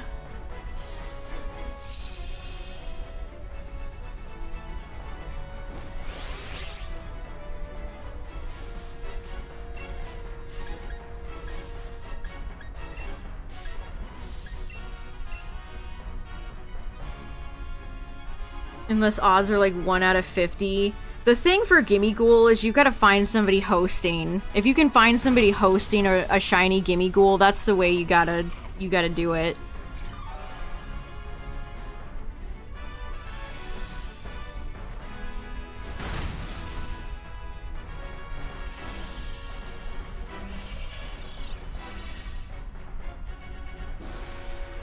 I think having to individually check each Dynamax. And Gimme Ghoul is a tough shiny to spot. Terra raids have so much going on, it's honestly hard to see if it would even be shiny.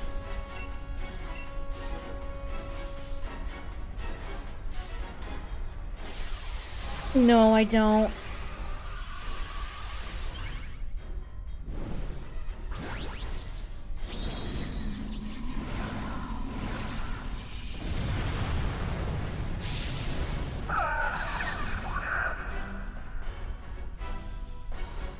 Look at how big Raichu is. Again, the legendary Dynamaxes are so tiny.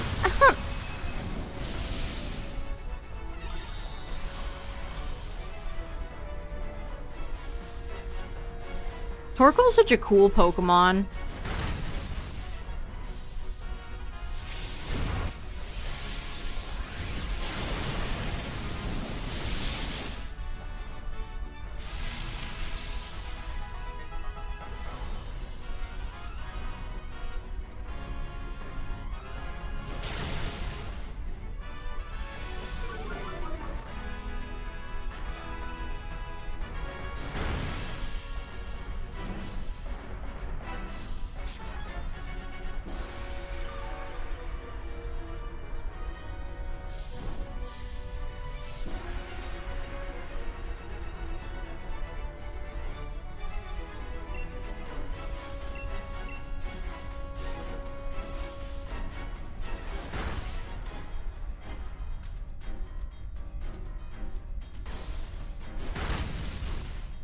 And we are doing no damage.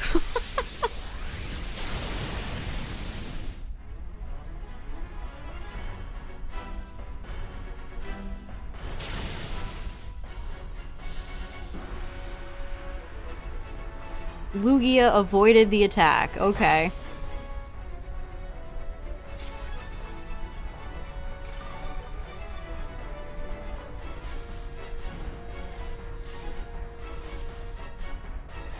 When are they introducing Dynamax into Pogo?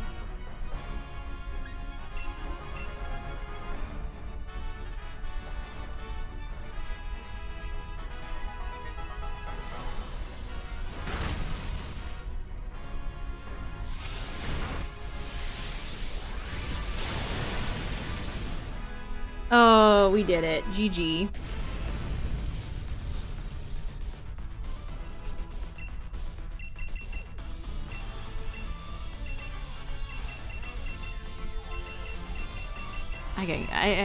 No apricorn balls. You hate to see it.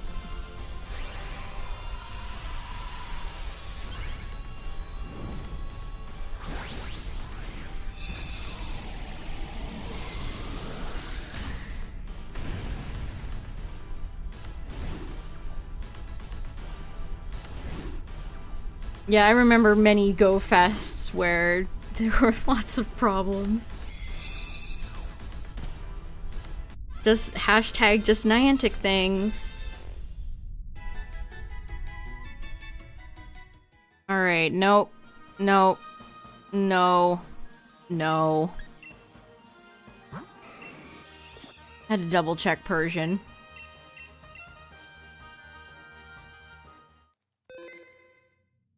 Lugia continues to betray, Chad. Isn't that so sad?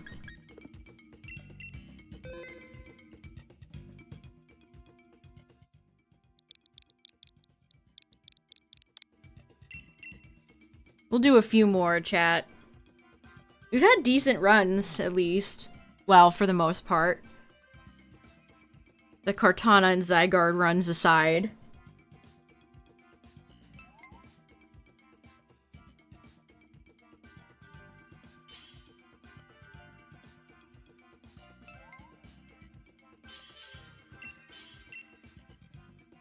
Alright, who are we gonna run into this time?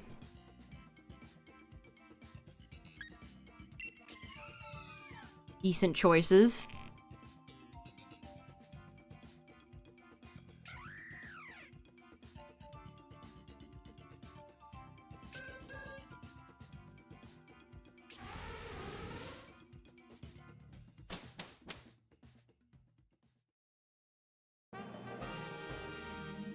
Alright, we got Nihilego. Of course, Alcremie, you typically great Dynamax Pokemon, but we're fighting Alcremie, so... not so much anymore.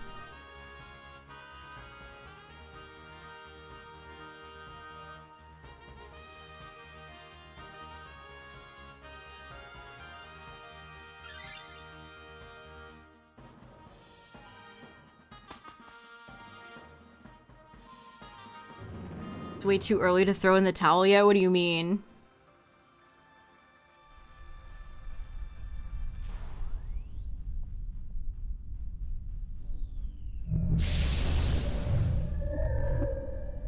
I would love if this was a Musharna reclaim.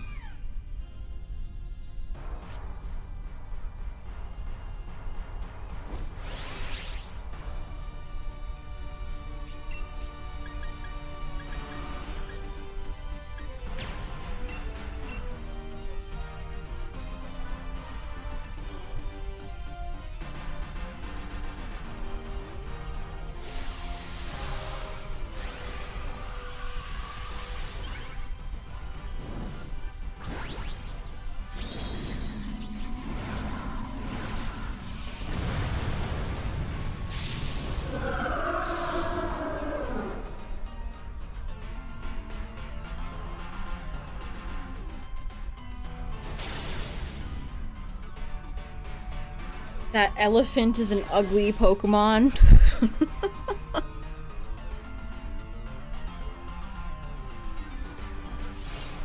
I did hatch Muna, yes. But I don't have Musharna.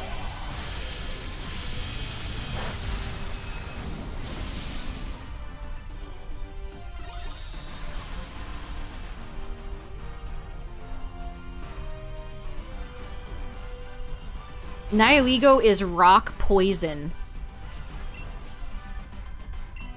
You always know it's Nihilego even doing randoms because it's poison. Can't have Eternatus in here. Poipole and Naga are not in here, so that means it's Nihilego. Shows you how little poison types they have that are legendaries.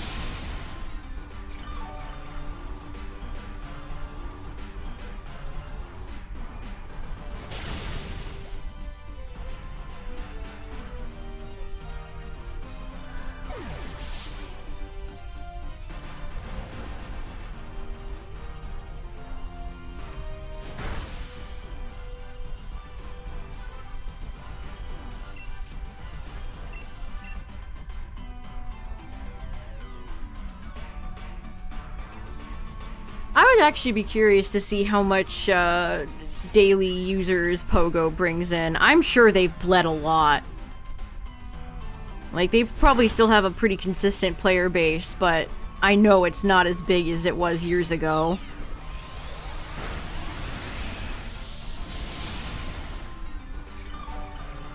Yeah, no bugs either. Isn't that sad?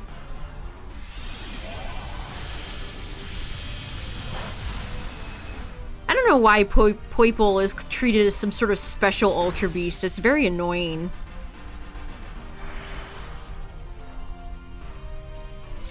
Because it evolves, I guess.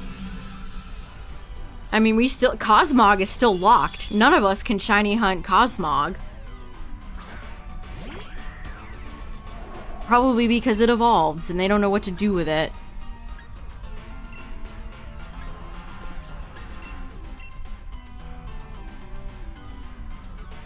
Genesect is a mythical.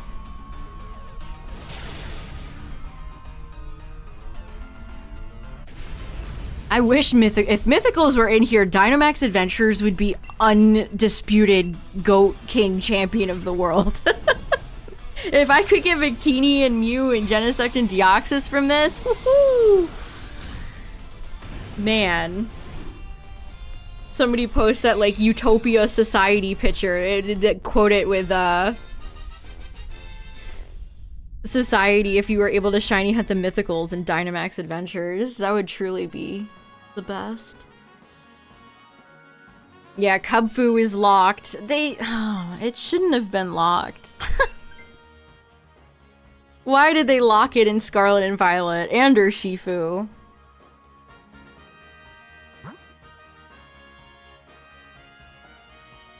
So annoying.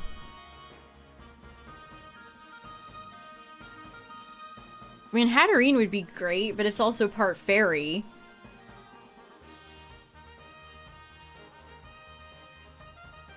They're kind of all rancid choices.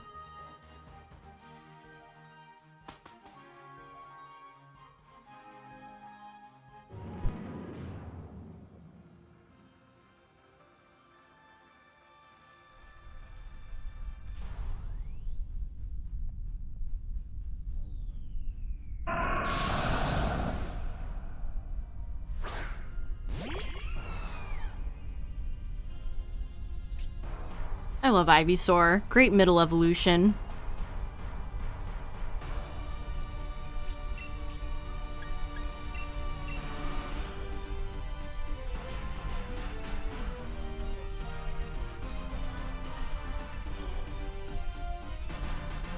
So many Gen 1 Pokemon have sharp teeth, and then throughout later gens, so many Pokemon just don't get teeth anymore. Some of them had their teeth taken away, like Nidoqueen.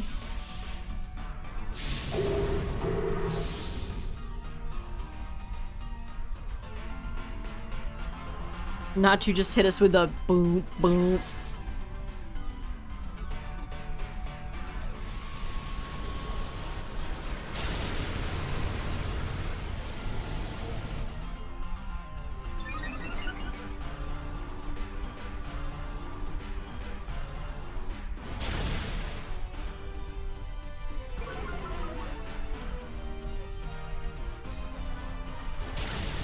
They really cooked with all the middle evolution starters in Gen 1. Charmeleon is great. Ivysaur is great. And Wartortle is the best.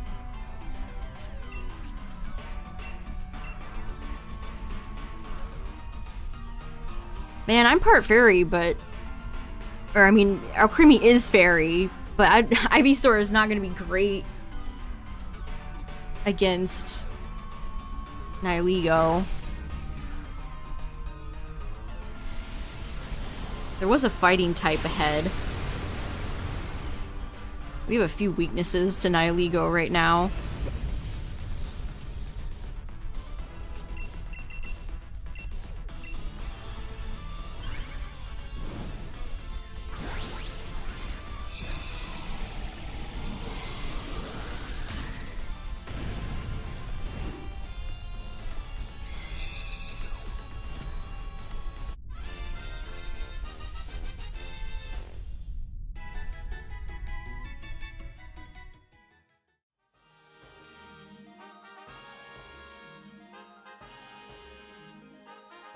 I guess I'll hold on to Alcremie for now.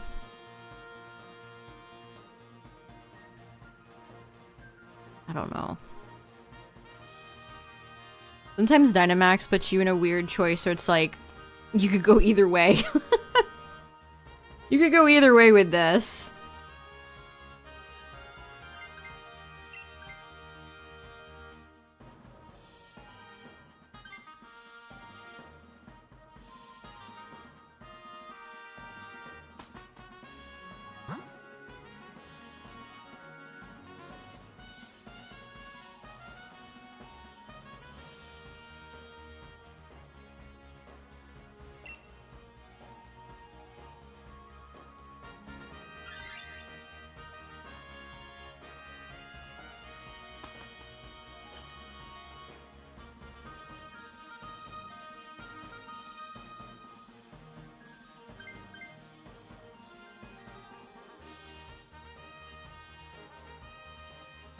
I guess I could try to swap here.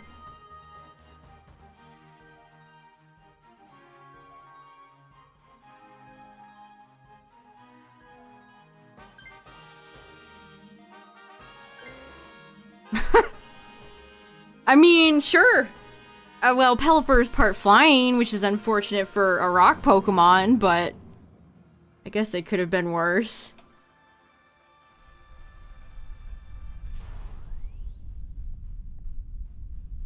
Look at Blaziken standing on its little tippy toes.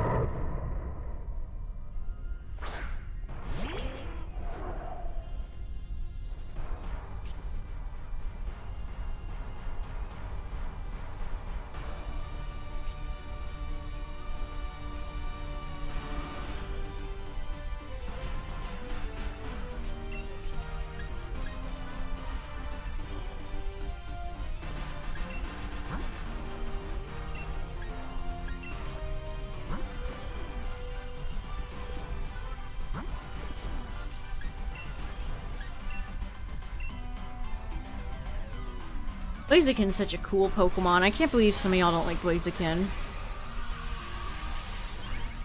Couldn't be me.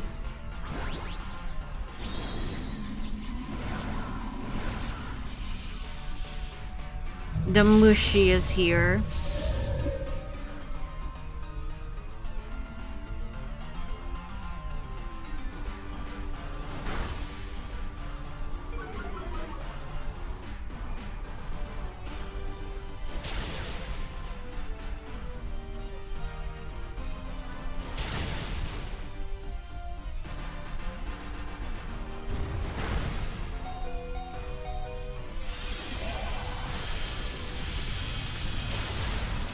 Alright, that wasn't too bad.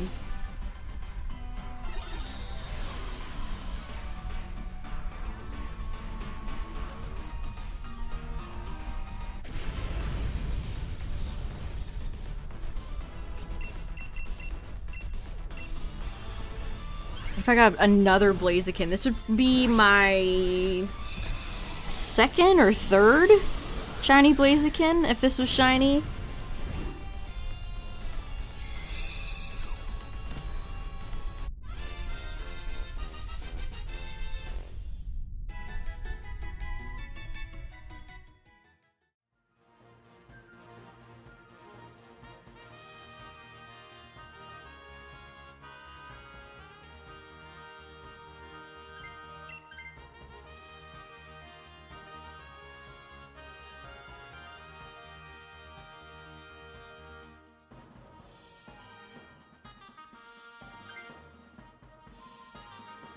Alright, let's see how this goes.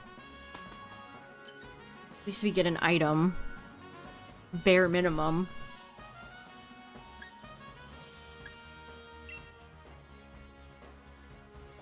Take the citrus. Blaziken is a friend of the stream. Torchic, however. I can't believe how terrible the outbreaks were yesterday. Had a really hard time. I'm so glad I got Froakie done, by the way.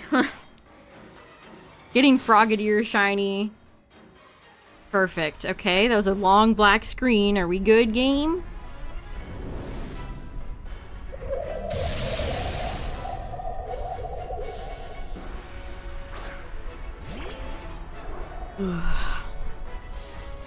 Alright, Pelly.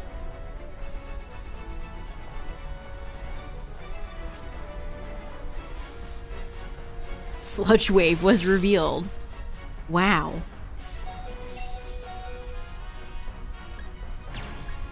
It's so dumb. I can't Dynamax because Weather Ball just turns into Max Strike. Lame.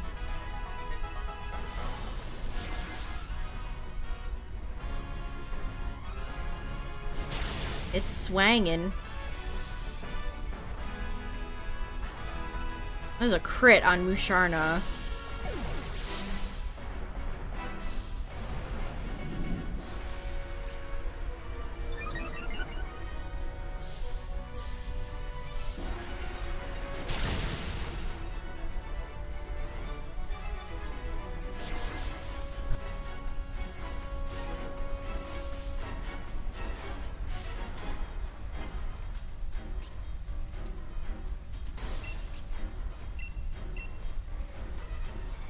That's not a lot of damage.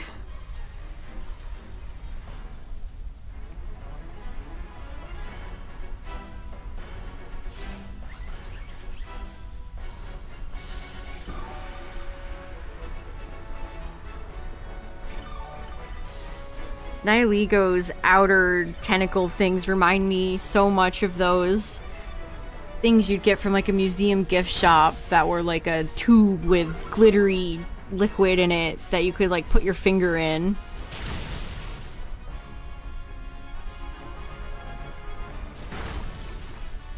I mean, I could wide guard, but then we have so little damage.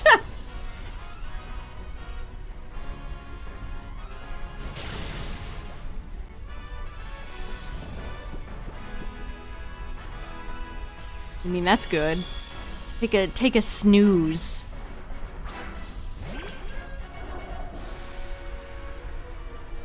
They really like legendaries that can evolve lately.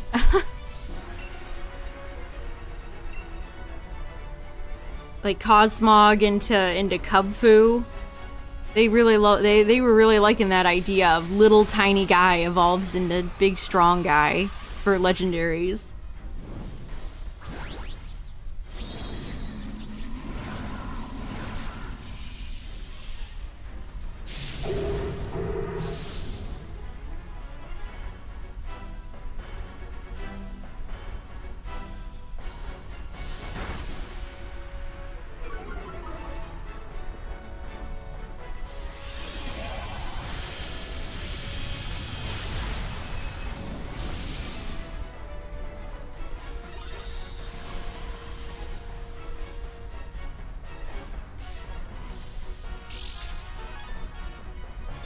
Mythicals are another case entirely. You have the Fionn Manaphy situation and then Carbink's loose relation to Diancie that will probably never go anywhere.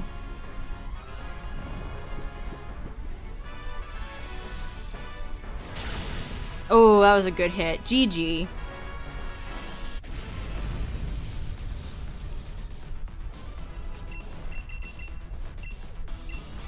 GG.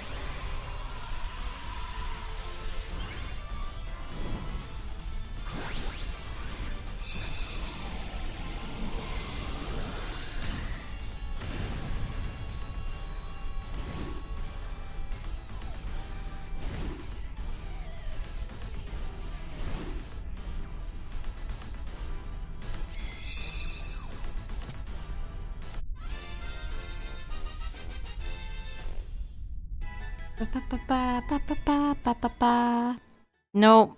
Nope. Nope. Dynamax continues to not give me anything, chat. Doesn't give me anything. Well, I'm tired, so I think we'll stop here. No shinies.